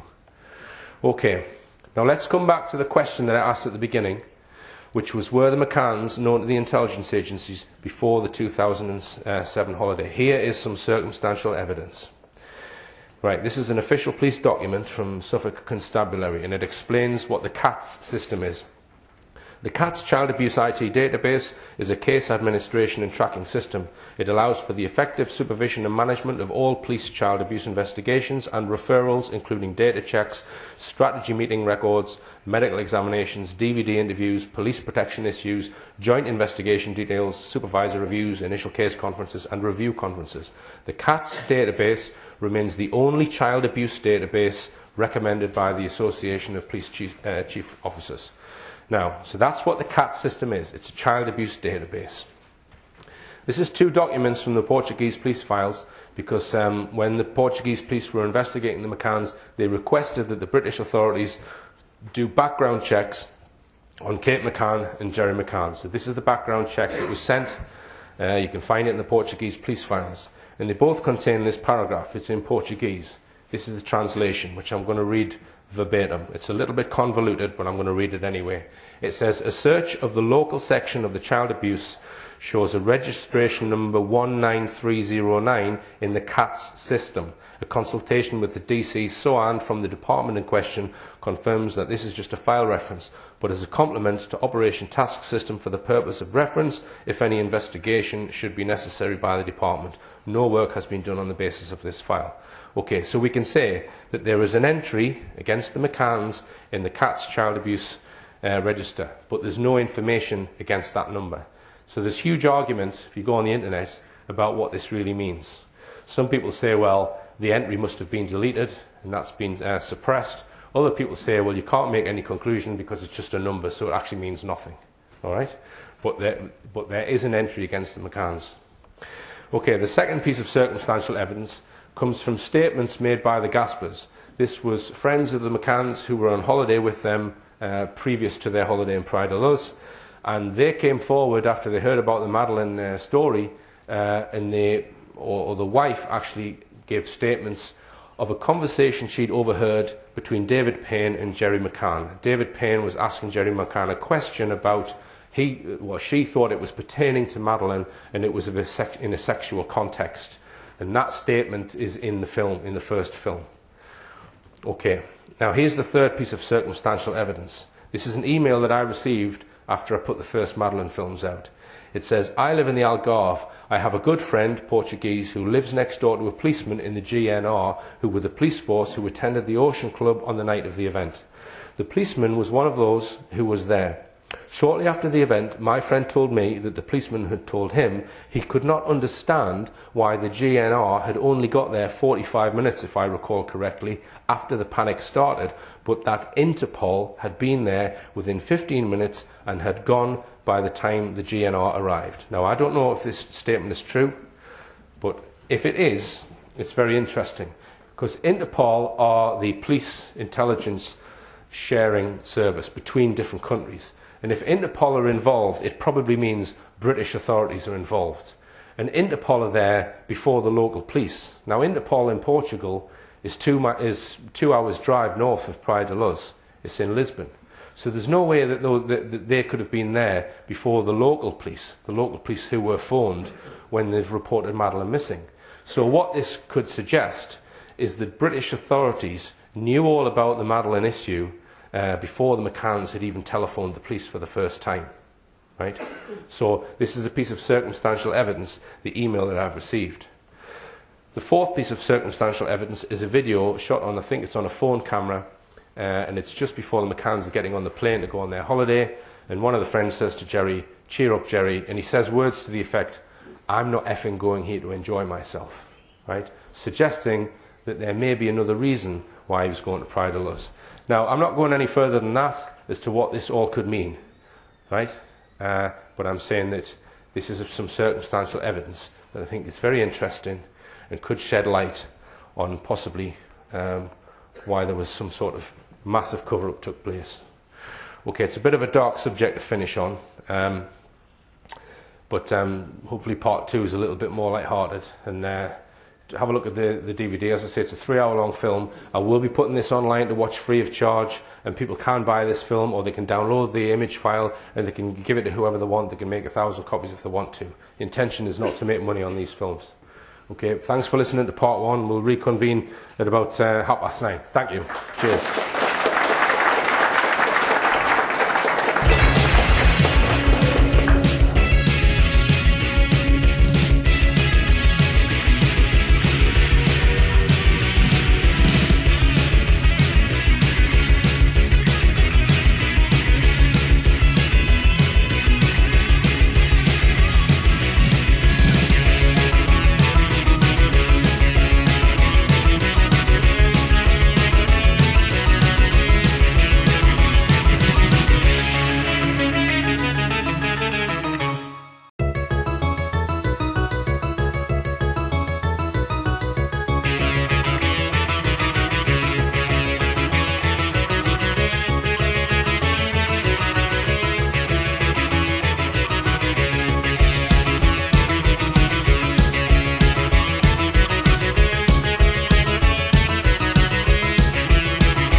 Part 2, where I'm going to look at international subversion.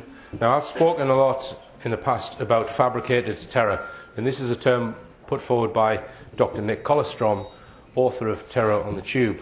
And if you're not aware of this concept, I suggest you go on my website, top left-hand corner, you'll find 2 links, 9/11 shows and 7/7 shows, where you'll find hours and hours and hours of evidence-based interviews all about fabricated terror. I do not believe that the mainstream media have told the truth about 9/11 nor the London bombings, and you'd need to watch quite a few hours of interviews and evidence on my website in order to understand what really happened. But this is not a lecture about the evidence. As I said, I recommend Dr. Nick Colostrom's book, Behind the Veil of 7/7, which pretty much proves that the London bombings were blamed on had nothing to do with it whatsoever. Right, now I wanted to bring attention of this to MPs, and I started a campaign in 2012 called Tell Your MP About 7/7, and I was encouraging Richplanet viewers to download 40-odd pages from my website, take it to their MP, and ask them to consider the information that the London bombings were indeed a fabricated terror event. And I actually gave my MP, I went to see my MP in September 2012. I gave him a copy of Dr. Nick Colostrom's book. I gave him a copy of 7/7 Ripple Effect, which is a film that I recommend on the London bombings. I also gave him the 40-odd pages of documents. And he actually said to me, "It wouldn't surprise me." That's what he said. And a number of others managed to get letters from their MPs in response to our assertions that the London bombings were in some way fabricated. And all of these MPs wrote letters in response to those claims. And they were not all negative. Some of them, like this one, read, "Thank you very much for having taken the time to join me at the Victoria Hall at Grange over Sands Centre on Saturday morning in order to discuss your concerns about so many unexplained loose ends in recent events of national significance. I am pleased to confirm that I will look for the information that you have indicated as being so crucial to a full understanding of the threat to democracy from so many rich and self-interested people." So this MP, Tim Farron, that's probably about as far as he could go without losing his job. And there were a number of responses which showed that some of the MPs were taking note of this very compelling evidence. Now, I actually got an email from a Scottish MP saying that he would discuss this issue with his colleagues. And throughout 2013, more and more Richplanet viewers were taking these documents to their MP, and some of them also were giving their MPs copies of Dr. Nick Collestrom's book. And this is a TV programme that I recorded with Dr. Nick Collestrom, where we actually went through all of the MPs' responses, and as I say, they weren't all negative. So this is something that MPs we know were talking about. Possibly not talking about it on the green seats of Parliament out in the open, but in the background I'm fairly sure that there were a number of MPs who were interested in this information and possibly don't buy the official story. Now I think that may have influenced what I'm about to show you, the fact that MPs were considering this information, because that obviously would be a huge threat to the people who organised 7/7, and I think this could have provoked what I'm going to show you now. British Prime Minister David Cameron has described people who question the official account of the 9/11 attacks as non-violent extremists.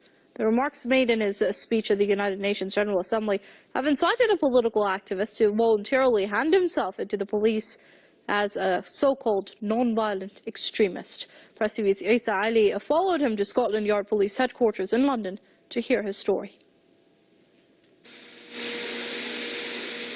A 9/11 activist in London has handed himself in to Britain's counter-terrorism police following the speech given by UK Prime Minister David Cameron to the United Nations Security Council last Friday.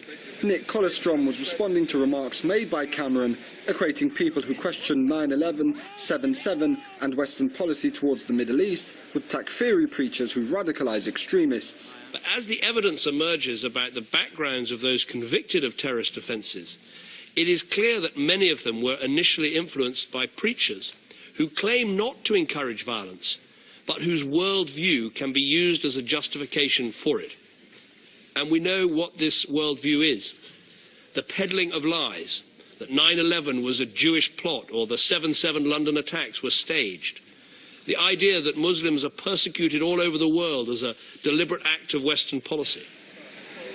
Collestrom explained his decision to hand himself into police to Press TV. David Cameron has redefined terrorism at the United Nations to include people who believe that the London bombings involve government complicity, or in some degree arranged, which I certainly do believe, and I published a book on the subject, and also I believe 9/11 was an inside job. I do think Islamic nations are being selectively targeted, perfectly obvious, and if the police force are going by his directive, what constitutes terrorism, it seems to me that they need to arrest me.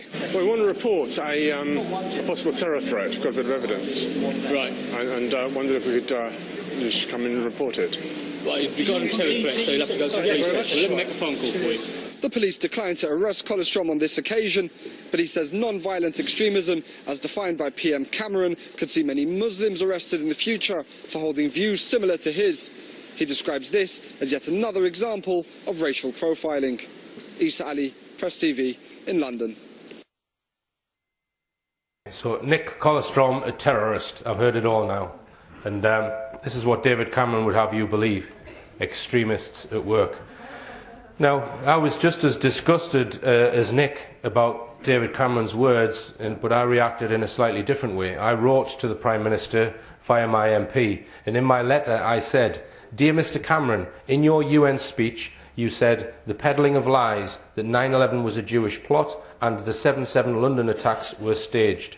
In this statement regarding the 7/7 bombings, you are accusing me and thousands of British people of being liars. This is a demonstrably libelous statement. I challenge you to a public debate on a subject which you have brought to light, which is, were the London bombings a staged event? Having made such statements, you surely should back up the statements with evidence and then be challenged on your evidence in public. If you do not debate this issue in public with those you accuse of being liars, then your actions are that of a dictator. I await your response." So, I got a letter from the Home Office via my MP. Cameron was not prepared to debate in public, and they just referred me to the official inquest papers. Many of the Richplanet viewers who took papers to their MPs were also directed to the official inquest papers. A completely phony inquest. An inquest which started with the presumption that those four who were blamed by the media for carrying it out must have done it. There was no evidence examined to test the guilt or innocence of the four. It was presumed from word go. The purpose of the inquest was to try and determine whether the security services or others could have prevented it. It wasn't to test who carried out the bombings. And this is an inquest with 56 murders and not a single post-mortem. How can you call that a proper inquest? A complete whitewash. And this is what they've fobbed people like me off with regards to this issue. Okay. Now then, when these fake events occur, such as 9/11 and the London bombings, many countries report these events as our media does. But not all countries buy into this international subversion. And I'm going to talk about one of those countries in the rest of today's talk. Can anyone guess what country I'm going to talk about? 3 people said Malaysia. Spot on. I'm going to talk about Malaysia. Now, because it's a very interesting country and various things have happened pertaining to Malaysia. Which I think shed a lot of light on world geopolitics and subversion. Now, let's just take a look at this article here. We're all familiar with this alleged missing airliner, which supposedly went missing in March last year, and the official story is it's still missing. A massive jumbo jet packed full of passengers. They allegedly don't know where it is. And we look at this article here. It says, Missing Malaysia Airlines Flight MH370, the 14 conspiracy theories that could explain where the plane is and what happened to it. Now, many people contacted me while this subject was being played out. They said, Richard, are you going to do a TV show about this? What do you think happened to it? And I didn't get sucked into this because it's very difficult to get first-hand evidence from incidences like this. How do you get first-hand evidence, let's say, from radar operators in Malaysia? You're relying pretty much on what you're reading in the newspapers and mainstream information, which we know is not reliable. So I didn't get sucked into this issue, and I didn't get sucked into any of the 14 conspiracy theories explained in this article. But I don't think you really have to look at the evidence of this case in order to shed some light on what most likely happened, right? And I'm going to look at some aircraft crash statistics, and I'm going to also look at the geopolitics of Malaysia, which I think shed light on what probably happened. But first, before we do that, let's listen to the words of John Lear. John Lear, who holds the world record for flying the most different types of aircraft. I was on a radio show with him recently, and this is what he said about MH370. When all of this started, 8 hours after they made the turn, somebody knew where it was, but I didn't. Now, the way I deduced that somebody knew where it was is because on that airplane, there's many devices that send back to both Malaysian Airlines, Boeing aircraft, and Rolls-Royce, who made the engines, exactly where that airplane is, whether the engines are turning or not, and a whole bunch of other data. That stuff is sent back to those companies, and it doesn't stop. It doesn't stop even if the circuit breakers are pulled in the cockpit, for the main reason that those people responsible for that airplane and those engines want to know exactly what's going on and where they are. They're not going to put their company future on whether a pilot is going to pull a set of circuit breakers or not. So 8 hours after they made the left turn or turn to the west, that was what would have been when they ran out of fuel. That is where somebody knew where it was. Now, we haven't heard any official statements from Rolls-Royce, who know exactly where it is, or the Boeing company, who know exactly where it is. And I think that a lot of this might be, at least the Boeing part, might be part of the Anti-Terrorist Act, where they don't want it known that they know what's going on at all times, for the reason that they want to keep that secret should they need to use that information at some time. As far as Rolls-Royce, you never know what they want, but they never made any statement on this to my knowledge, but they do know where it is. All right, so what John Lear is saying is that if it crashed, both Boeing and Rolls-Royce would know exactly where it is. If it landed, both Boeing and Rolls-Royce would know exactly where it is. And he's even given you a suggestion as to how that information may have been suppressed by using anti-terror legislation to tell those companies that that information is secret and it cannot be made public. So that tells me that probably NORAD or the NSA would know exactly where that plane was. And that in turn tells me that this is possibly some kind of PSYOP, psychological operation. But let's look at some other information first. I spoke about Malaysia in my last year's talk, and I said that I thought that it was on America's hit list because it's Islamic, it's non-democratic, but it also has a very low US approval rating. And one of the reasons why it has such a low US approval rating is because of the Kuala Lumpur War Crimes Tribunal, which has barely been reported in the UK.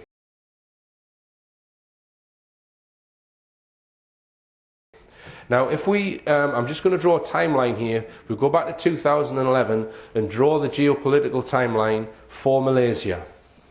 Now, this is Dr. Mahathir Mohamad, and he was Prime Minister of Malaysia for 22 years. And he was not happy with The Hague. This is the International Criminal Court in Holland. And that's the court where if a country illegally invades another country or carries out war crimes or what have you, that's the court where prime ministers and presidents should be put on trial and tried for international war crimes. And he was not happy with that court.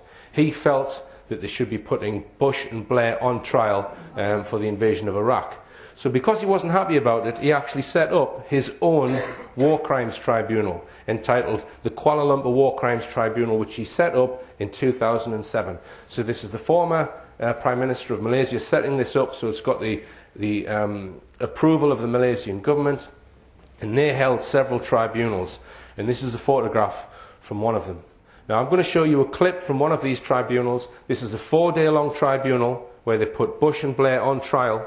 They actually had defence lawyers representing Bush and Blair and prosecution. But I've condensed it down to about 5 minutes, just to give you a flavour as to what was going on in Malaysia in 2011, because this has not been reported in British media. Now before I do that, before I actually show you this clip, anyone who knows this, anyone knows who this guy is? Anyone recognise him? No? Come on, someone must know who it is. Alfred Weber, that's the guy. Now Weber, Dr. Alfred Weber, when I did my 9/11 analysis of the 50-odd video clips of Flight 175 and compared that to the radar paths, and I published all of that information, Weber contacts me. Weber is interested in the UFO subject, exopolitics, 9/11. He has a radio show, but he's also an international lawyer. So Weber contacts me, he says, I'm very interested in your research and I've written an article all about it. Would you come on my radio show? So I read his article and I said, well, look, Weber, that article is mixing a whole load of crap, basically, that I don't approve of. I want you to rewrite that article. I want you to retract your original article, which is basically muddling up my research, and I want you to put out a new correction. And I never heard from him. Now, Andrew Johnson has also crossed swords with him because Andrew Johnson, Weber was conducting an interview with a woman who was talking about Dr. Judy Wood, and when this woman mentioned the research of Dr. Judy Wood, Weber pipes up, without referring to the name Dr. Judy Wood, please explain why you think HAARP was involved in 9/11. So in other words, Weber was steering the conversation, and Andrew Johnson wrote an article about that. The point being that I believe, and I have done for probably at least 2 years now, that Weber is some form of CIA asset. Yeah. So the point being, they've got their spy at the Kuala Lumpur War Crimes Tribunal. America have got their spy on the inside, which I find very interesting. Anyway, let's take a look at this clip. The two accused, George W. Bush and Anthony L. Blair, we have emailed this to info@tonyblairoFfice.org. We have served this also on the Embassy of the United States of America and the British High Commission. We believe that this service is effective. We have had no indication from the defense that they are challenging this service. The second accused, Tony Blair, was in Malaysia on the 28th of October 2011, and we attempted to tried to serve him as well to ensure that he was abundantly informed of the charges. He was officiating a function here at the Mandarin Oriental, but we were unable, our people were unable to effect service because there was considerable security. He was whisked away right past our people who were waiting to serve it on him. And we tried to inquire as to where he was staying, but I think security was such that we were unable to effect service on this gentleman. So considered not served. Considered not served. On that day was not served, but we have already effected service through the other modes that we have just described. Oh yes. We were now talking about the incident. He was here. He was not served. Yes, he was not served. We're just showing the strenuous efforts we have made to try to secure the attendance. Go on. And finally, the fact that this trial is going to be today has also appeared in the Washington Post of 15th November 2011 as a news item, as well as the Daily Telegraph of the United Kingdom. Charge number 1 is against George W. Bush and Anthony L. Blair. The accused persons had committed crimes against peace in that the accused persons planned, prepared, and invaded the sovereign state of Iraq on 19 March 2003 in violation of the United Nations Charter and international law. On 19 March 2003, the United States of America and the United Kingdom launched a war against Iraq without the sanction of the United Nations and without just cause whatsoever.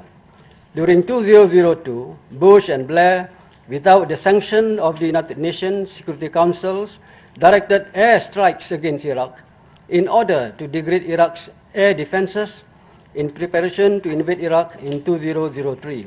Under the UN Charter, there is no right for implied authorization to take unilateral decision to use force against a sovereign country, except in self-defense in circumscribed circumstances. Blair had, in testimony to the Chilcot inquiry on 14 January 2011, admitted that the then Attorney General, Peter Goldsmith, advised that the further security solution after SCCR 1441 was obligatory under international law to authorize the use of military force. In any event, it is now a well-settled established fact that, which is in the public domain, that Iraq did not possess any weapon of mass destruction.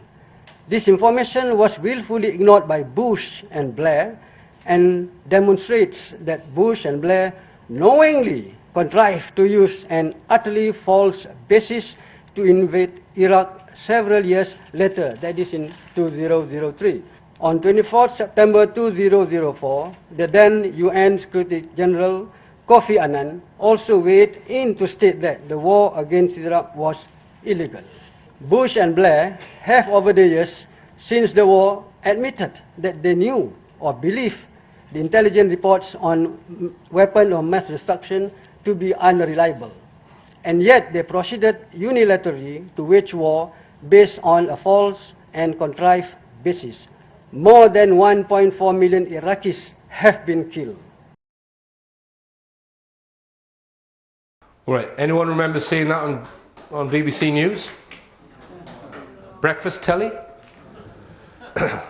So that tribunal found Bush and Blair guilty of war crimes. They then held another tribunal in May 2012 where they found Bush, Cheney, Rumsfeld and all of these others guilty of conspiracy to commit war crimes, specifically torture.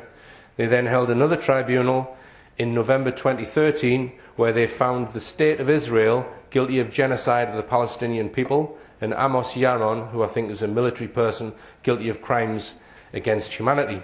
And do bear in mind that when they were running these tribunals, they were sending all of their information to The Hague after they'd come to these verdicts. They're saying, well, look, we've run these independent tribunals, you really need to put these guys on trial in the proper court that can get them locked up. So we then had MH370 happened in March 2014, this alleged missing aircraft. So Obama then goes over to Malaysia in May, a few months later, May 2014, and holds a press conference with the Malaysian Prime Minister, our Hollywood actor. And in those meetings, Obama's standing there saying, well, the Americans are doing everything we can to help Malaysia find this missing airliner. Absolute lie, in my opinion. I think Obama knows what's happened to that plane, and I did point out that I think I can see things in the body language of these clips that Obama knows that Malaysia is on the hit list. And none of the war crimes tribunals are discussed publicly at this press conference. Okay, so we then had a number of very negative stories pertaining to Malaysia come out in our media, which was beyond coincidence, in my opinion. We had the Gareth Huntley story, this guy who allegedly had his throat cut while he's backpacking in Malaysia, with photographs like this one, which in my opinion is saying, well, you can't trust the Malaysians, they're a militaristic tin pot dictatorship, and they're putting the lives of our Westerners at risk. Okay, we then had MH17 downed in the Ukraine, allegedly shot down by a missile. And they were even putting a negative spin on Malaysia with this incident. They said, well, Malaysia should not have flown that aircraft over a war zone, and that's why it got shot down. We then had a further major story which was plastered all over our mainstream media with the word Malaysia on the front pages, because there was 2 medical students who were allegedly murdered in Borneo. Now, I'm not saying that these are not genuine murders and these are not genuine incidents. What I'm saying is, coincidentally, we've got all this negativity pertaining to Malaysia. Now, what I'm going to do, I'm going to show you some aircraft crash statistics, which I think shed some light on this story. This graph shows the number of commercial aircraft flights from 1994 to 2013. So in 1994 there were 15 million commercial flights. In 2013 there were 25 million. 25 million per year. So you can see how air travel has increased over the last 30 years or so. Okay. Now, this graph here, I got this from planecrashinfo.com. This shows the number of plane crashes per year of commercial airliners that were carrying more than 19 people. And you can see from the sort of early 90s how the number of crashes has come down drastically, even though the number of flights has gone up significantly. So in 2013, there were seven aircraft crashed. And in 2014, just 6 out of 25 million flights. That's how safe air travel is today. Very, very safe, at an all-time high. This is the total number of deaths in commercial air travel. In 2013, it was just 200 out of 25 million flights. And in 2014, it was 800. Now let's just plot those figures on the screen. In 2013, we had 25 million flights. Just 7 of them crashed, with approximately 200 deaths. If we consider Malaysian Airlines, I read that 43,000 passengers travel per day. If you average that at about 150 and spread that over a year, you come to around about 105,000 flights. Now, if you divide that over 25 million, you find that the Malaysian Airlines is less than 0.5 of all air travel. So Malaysian Airlines is not a big airline. It's not one of the biggest. It's less than 0.5% of all commercial flights. So let's take a look at what happened in 2014. We had MH370 with 239 deaths, and we had MH17 with 298 deaths, both of the Malaysian Airlines flights. A total of 537 deaths from one single airline, which consists of less than 0.5% of all air flights. Now, I think you'll agree that just looking at these cases statistically, these suggest that they're not accidents. Would anyone agree with me? Statistically, that looks out of place to me. It looks like there's some funny business going on when you consider those figures. So, and when you then add in all of this, putting the likes of Bush and Blair on trial and then telling The Hague to go and put them on trial, I suspect that the MH370 was a psychological operation done deliberately just to nudge the public's perception into thinking that Malaysia is a state that cannot organise its affairs and really needs to be regime changed. That's what I think is going on here. Because Malaysia don't have any weapons of mass destruction. No one would ever believe that if they spun that in the media. Yeah? So they have to manufacture an excuse in order to get rid of this rogue nation. And that's what I think is going on with both of these missing or downed airliners. Now, we then had, in December 2014, I read that Obama actually played a round of golf with the Malaysian Prime Minister. So, was that some kind of ultimatum? And then, just, 3 or 4 days ago, there was a helicopter crash. This is the Malaysian Prime Minister. 2 of his aides that were very close to him were killed. So, is this another warning?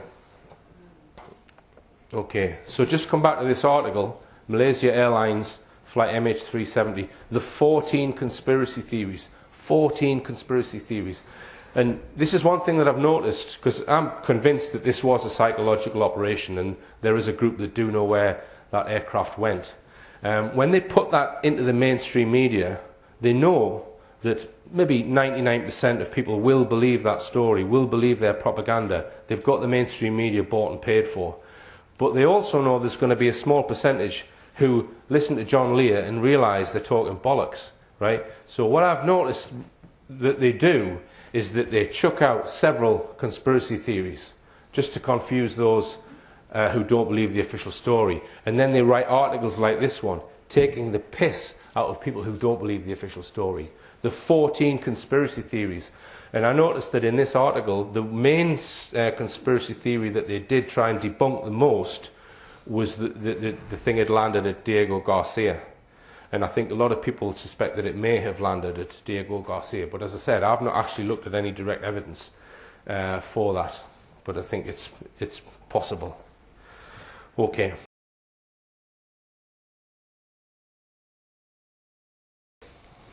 Now let's come on to interplanetary subversion, because I think it's going on.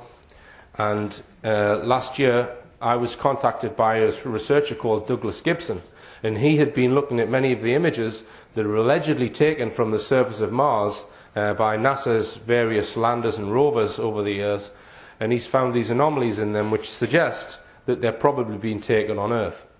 So I looked at all of his evidence, and I gathered all that evidence and I put it into a 50-page document called A Hypothesis: The Opportunity and Curiosity Mars Rovers Are Situated on Earth. In other words, it's a hypothesis where I'm suggesting that they're actually fooling us with these images and they're not coming back from Mars.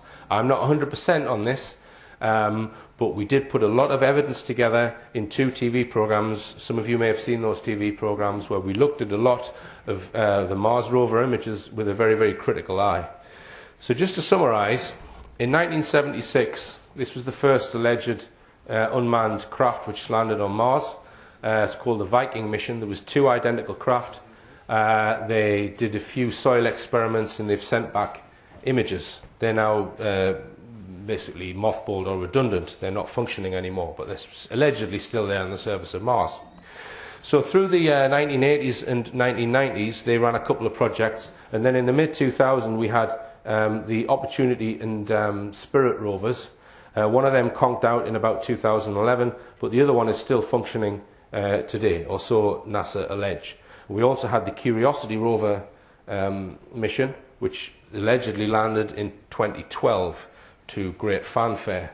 So this is the Curiosity rover, which is about the size of a car, and the Opportunity rover. These are supposedly still sending back images. Now in the program we looked at lots of images, and I'm going to show you a few of them in today's talk. This is one of them on the left. This is sent back by the Spirit rover, and it seems to show some kind of lichen or growth on this rock, and you can even see in between the rocks. This is it compared to Earth lichen on the right. And remember what Brian Cox said in part 1, that we might find some kind of microbial life, i.e. life that you would look at through a microscope. right? This is not microbial life. This is complex life on the side of a rock, if that's indeed what it is. We also looked at images such as this one, which Douglas Gibson asserts is some kind of vertebrae from a sea creature. He believes either a whale or a walrus. We looked at this image, a very interesting image, which was of a large panorama, but if you zoom into that red square, Douglas Gibson is convinced that this is some kind of rodent. Now, much of the rover testing was done at a place called Devon Island, which is the largest unpopulated island in the world in the Canadian Arctic, and native to that island are Arctic lemmings. And Douglas is convinced that that's what we're looking at here. He even points to this mark on the back of the neck being present in the image. Okay, now this image doesn't look very impressive to the untrained eye, but fossil experts are convinced that this is indeed a crinoid fossil taken by the Opportunity rover. And here's it compared to an Earth. This is an Earth crinoid fossil. You can see here where you've got these two sort of parts which meet, similar to the left-hand image, which has allegedly come back from Mars. Here's another comparison with an Earth crinoid and the Mars crinoid. Now, we also discussed the colours on Mars. This image here shows the colour calibration unit, because on some of the rovers, this is the Spirit rover, they have this little module, looks like a joystick, and it has these 4 lobes on it, and they are so that they can calibrate the colours correctly on their images. So this joystick, it should look like this in the photograph, with the blue, orange, green and brown lobes. But you can see in this image, if you zoom in on it, the colours are all wrong on these lobes, which is proof that NASA have used colour substitution in their images. And the big question is, why are they doing that? Why have they been doing that? Now, the image on the left here, this is the first image which came back from the Viking mission in 1976. And shortly after they put that out, they said, oh, we've made a mistake, it doesn't look like that. This is the real image, right? They said, oh, there's dust in the atmosphere, so we got that one wrong. So this is what it looks like. Now, in the hypothesis, we put forward that the reason why they're doing this is because this is probably taken on Earth, and it doesn't look enough like an alien planet, which is why they're messing with the colours. That's what we put forward in this hypothesis. What other reason would they have to keep making these Mars images look like they've got red sky and red soil, when we know they're messing with the colours?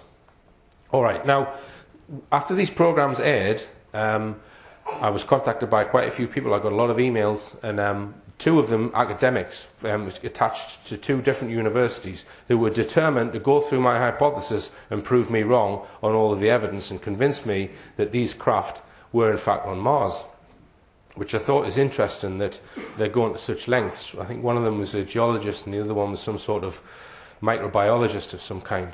So this guy here, he's taken this image that Douglas Gibson is convinced is some kind of vertebrae, and he's basically saying, well, this is all geology and it's just the way that the light is shining. Jury's out for me on this. Some of the other images that they did manage to explain away was the one that we said was a plank of wood. He did show images of other rocks which look similar, so the jury's out on that one for me. The other one was a walrus arm bone that we suggested. Now, with that one, he showed that the scale of the bone is too small, because he compared it to the tyre tracks of I think it's the Curiosity rover. All right, so some of them have been successfully explained away, without a doubt. And I'm going to write another update to the hypothesis with all of this evidence in, because something which Dr. Judy Wood told me, author of Where Do the Towers Go, former professor of engineering mechanics, she said, Richard, you know what you do? You just chuck your evidence out to the skeptics and let them tear it apart and see what comes back, because then you'll get closer to the truth, because you'll find out the evidence that they can't debunk. Which brings us on to this image. Okay, so both of these scientists said that they thought that this was just a rock that happened to look like a rodent. Now, okay, that might be the case, because if you think about it, there are thousands, maybe even millions of images of rocks that they've published from Mars, so maybe one of them may just so happen to look like a rodent. So what this guy did was this, he said, well look, I've found another image taken of the same group of rocks from a different angle on a different day. And obviously, a rodent's not going to hang around for 2 days, is it? So he's saying that you can see from this other angle that it's actually just two rocks, that your eye is tricking you into thinking it's some sort of rodent. So this was the image that he found, and he's saying that that rock there is this rock here, and that and that one there is that one there. Okay, so I agreed with him on that. If we zoom into them both, there's our lemming. Okay, so what he's saying is that this rock here is that rock there, and this rock here is this rock there. And he's claiming that this rock and that rock look like the lemming when viewed from this angle, if you see what I mean. And he's saying there's the nose of the lemming. Now, I actually think that there's a rock behind whatever this is there. It's a different colour, it's a different texture, yeah? So I think that that rock there is possibly that rock there. So I'm not sure that this object is in this picture. I don't know what everyone else thinks. Do you think that this object, whatever it is in that image and is actually these two rocks, or do you think it's missing? Because if this is a rodent, right, according to what they tell us about the atmosphere on Mars, it's less than 1% of the Earth's atmosphere. There's no way an animal with lungs that breathes could survive on Mars, right? So I emailed him back and I said, well, actually, I don't think the object is in this image, and I think you've proved me right. So I didn't hear from him after that. So I don't know. I mean, maybe we need some image analysis done on it. But I suspect that if that is a lemming, then it's clearly been taken on Earth. It's not been taken on Mars. But this is the clincher. This is much stronger evidence. I know it doesn't look as impressive, but believe me, it is. Because neither of these scientists could explain the image on the left. And they both said it looked like some form of biology. Right? So they're saying that this is a crinoid fossil. And it's allegedly come back from the Opportunity rover.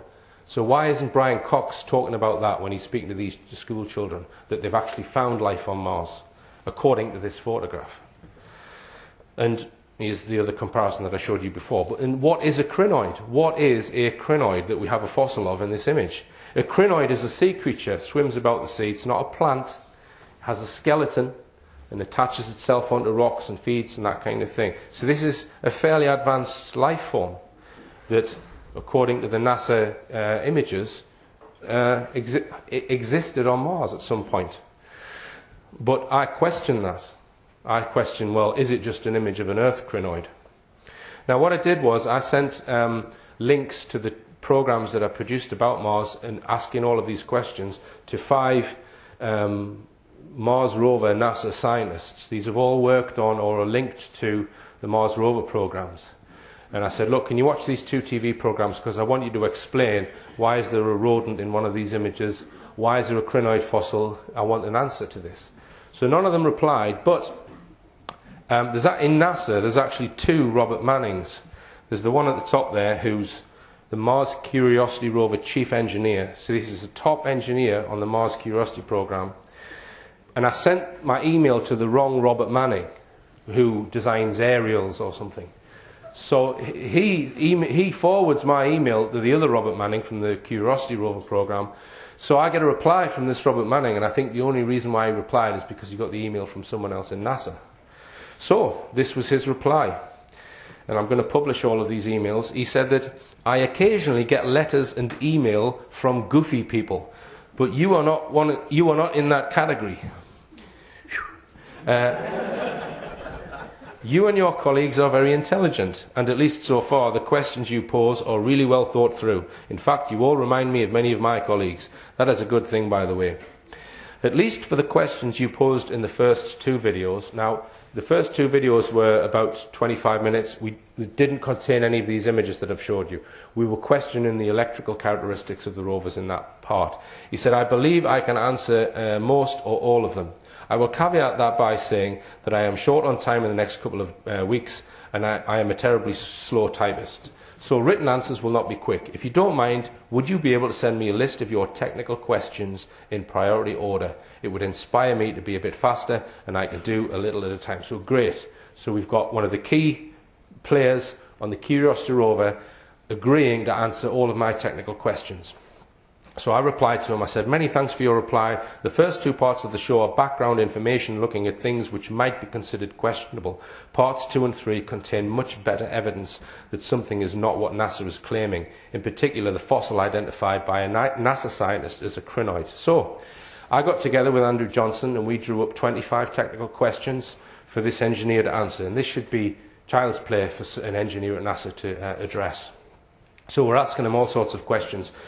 Question 8 here, I'm asking him for signed off test procedures, because when you develop a new product, if it's going to work in a harsh environment, there's generally batteries of tests over months where you would, for example, take the rover down to minus 100 degrees C and then up to 20 degrees C and simulate its environment and simulate the atmospheric pressures and that kind of thing. So I'm asking for all of those test results to prove that it can function as they have claimed, because I don't think you can determine that from the design. It's in the test results. All right, Andrew's sending them links to images that Andrew's been talking about for years, anomalous images of Mars, which has never been explained properly. And also here I actually mentioned the crinoid fossil. I'm saying, well, do you think it's from Earth? Why haven't NASA announced life on Mars if there's a crinoid fossil there? Okay, so he replies. He answered one question about how the batteries were kept warm. He said, "In reading your list below, it really sounds like you are both a skeptic, a good thing, and that you have already made up your mind. Would that be correct? If your intent is not to listen with an open mind, I would have at the outset no chance to inform your curiosity and legitimate skepticism. What reason do I have to continue typing?" So he answered one question, and I've never heard from him again. All right? And I've re-emailed him, said, "Robert, come on, you promised to answer these questions." Now, in my job as an engineer, if I received a list like that, someone questioning my very existence, my very reason for getting out of bed in the morning, I'd want to prove myself right. So he's running away from the evidence, which is a common theme with people at NASA. So I've said to him, "Look, thank you for answering the question. We are skeptical. I can state 100% that neither Andrew nor myself are decided either way on where the rovers are. In fact, in the hypothesis, I state that on current evidence, I am about 75% the rovers are not on Mars. Andrew states quite categorically in the programme, I am not saying the rovers are not on Mars. Our minds are definitely not made up. We are genuinely open-minded. Being open-minded and willing to alter one's opinion according to new evidence is essential to get to the truth." I've never heard from the guy again. Now, and here he is, Robert Manning, when they landed the Curiosity rover on Mars, because I really do recommend you watch this news conference, because their engineers are being asked pretty basic questions by journalists, and they don't know the answer to a lot of them. And they just look like a bunch of Hollywood actors, if you ask me. Here he is, hugging his pals. What's the ultimate goal of these missions? As you heard Brian Cox in part 1, the ultimate goal is to search for life, not to land the thing successfully. It's to search for life. So if they're having this huge party, this huge celebration, whooping at each other and giving each other high fives and cuddling each other, why aren't they having a crinoid party? We found the crinoid. We found the life. Why not? That's a massive question. And I think the answer is because this was not taken on Mars. It was probably taken on Earth. Because I think what's happening is that the team at NASA probably think the thing is on Mars, and the people who are in the Canadian Arctic steering it about or monitoring it, it's possibly accidentally come across this fossil and they've thought, oh no, you've let it go next to a crinoid fossil. They're going to think there's a crinoid on Mars. And you know what they did with this evidence? Because the Opportunity rover has a device on it called a rock abrasion tool. They actually destroyed the whole thing. So, let's go and have a crinoid party after today's lecture, shall we? And NASA, as we know, stands for Never a Straight Answer. And if you look at the Apollo program as well, I've covered the Apollo program extensively on Richplanet, and there's huge question marks over what the Apollo program was really about, and the moon landings and all the rest of it. And in my opinion, I've held this view for quite some time now, that NASA is a cover organisation to pacify the public with regards to space, when the NSA, the National Security Agency, they're running the real space program, and they've got the real spacecraft, and they're not based on rockets either. They're silent, and they can go much further than people realise. NASA is a cover organisation, and that's why we get such crap from people like Robert Manning. All right. Now, over the last sort of 5 or 6 years, I've concentrated on what I would describe as reactive activism. In other words, I know that 9/11 is a lie, and I've tried to expose it, so I've reacted to something which has happened. I know that the London bombings are a lie, I've reacted to it, and I've tried to expose it. Derek Bird, Madeleine McCann, all of these incidents that I think the media have lied to us about, I've reacted to it. So it's reactive activism. And I'm wanting to have a little bit of a change of direction with Richplanet and go into a more proactive mode. Now, what do I mean by that? Well, somebody that I had on my TV show recently called Derek Willis is a good example of a proactive project, because in the 1990s he was building his own rockets, and he actually got one of them up to 5 kilometres in height. He was building another one, and he wanted to get it into orbit, but he was thwarted, which is quite an interesting subject to study, civilian space programs. This is people independent of government trying to get things in orbit. And it's very interesting to look at all of the groups that have attempted that, and they've all been knocked on the head. And the question is why? Now, Derek Willis here, what he's got in his hands there is a satellite, that's the actual size of the satellite, covered in solar panels. It's got HD cameras on it. This is a rocket motor. And there's a company in America which will actually launch your own personal satellite and put it in orbit. And Derek Willis is wanting to use the rocket motor to get it into a particular, very specific orbit, because he's convinced that there's an ancient alien satellite over like 12,000 years old or something, which came from the star system of Aldebaran. And he's wanting to go and try and photograph it. So that's an example of proactive activism. In other words, he's not reacting to something that's happened on the Earth. He's just doing his own research.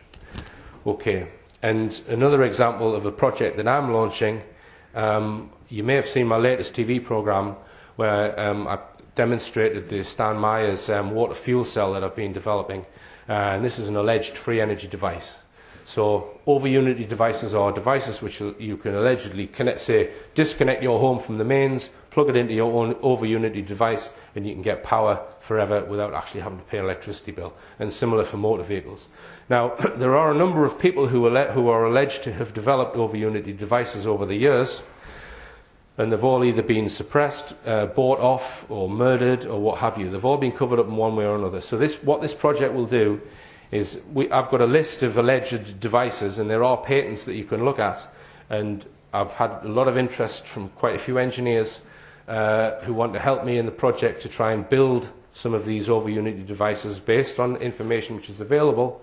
And I'm intending to test them to see if there's any truth in the over-unity technology. I don't know whether there's any. I don't know whether they work. Maybe they do. I don't know. But certainly, Stan Myers, I believe, was murdered because of his water-powered car. And as I say, we're looking to explore some of that, which is an example of proactive activism. So thanks very much for listening today, and please do take this advice. Throw your television set out of the window. Believe none of what you hear, including me. Don't believe me. Believe none of what you hear and only half of what you see. I'm Richard D. Hall. Good night. Thank you.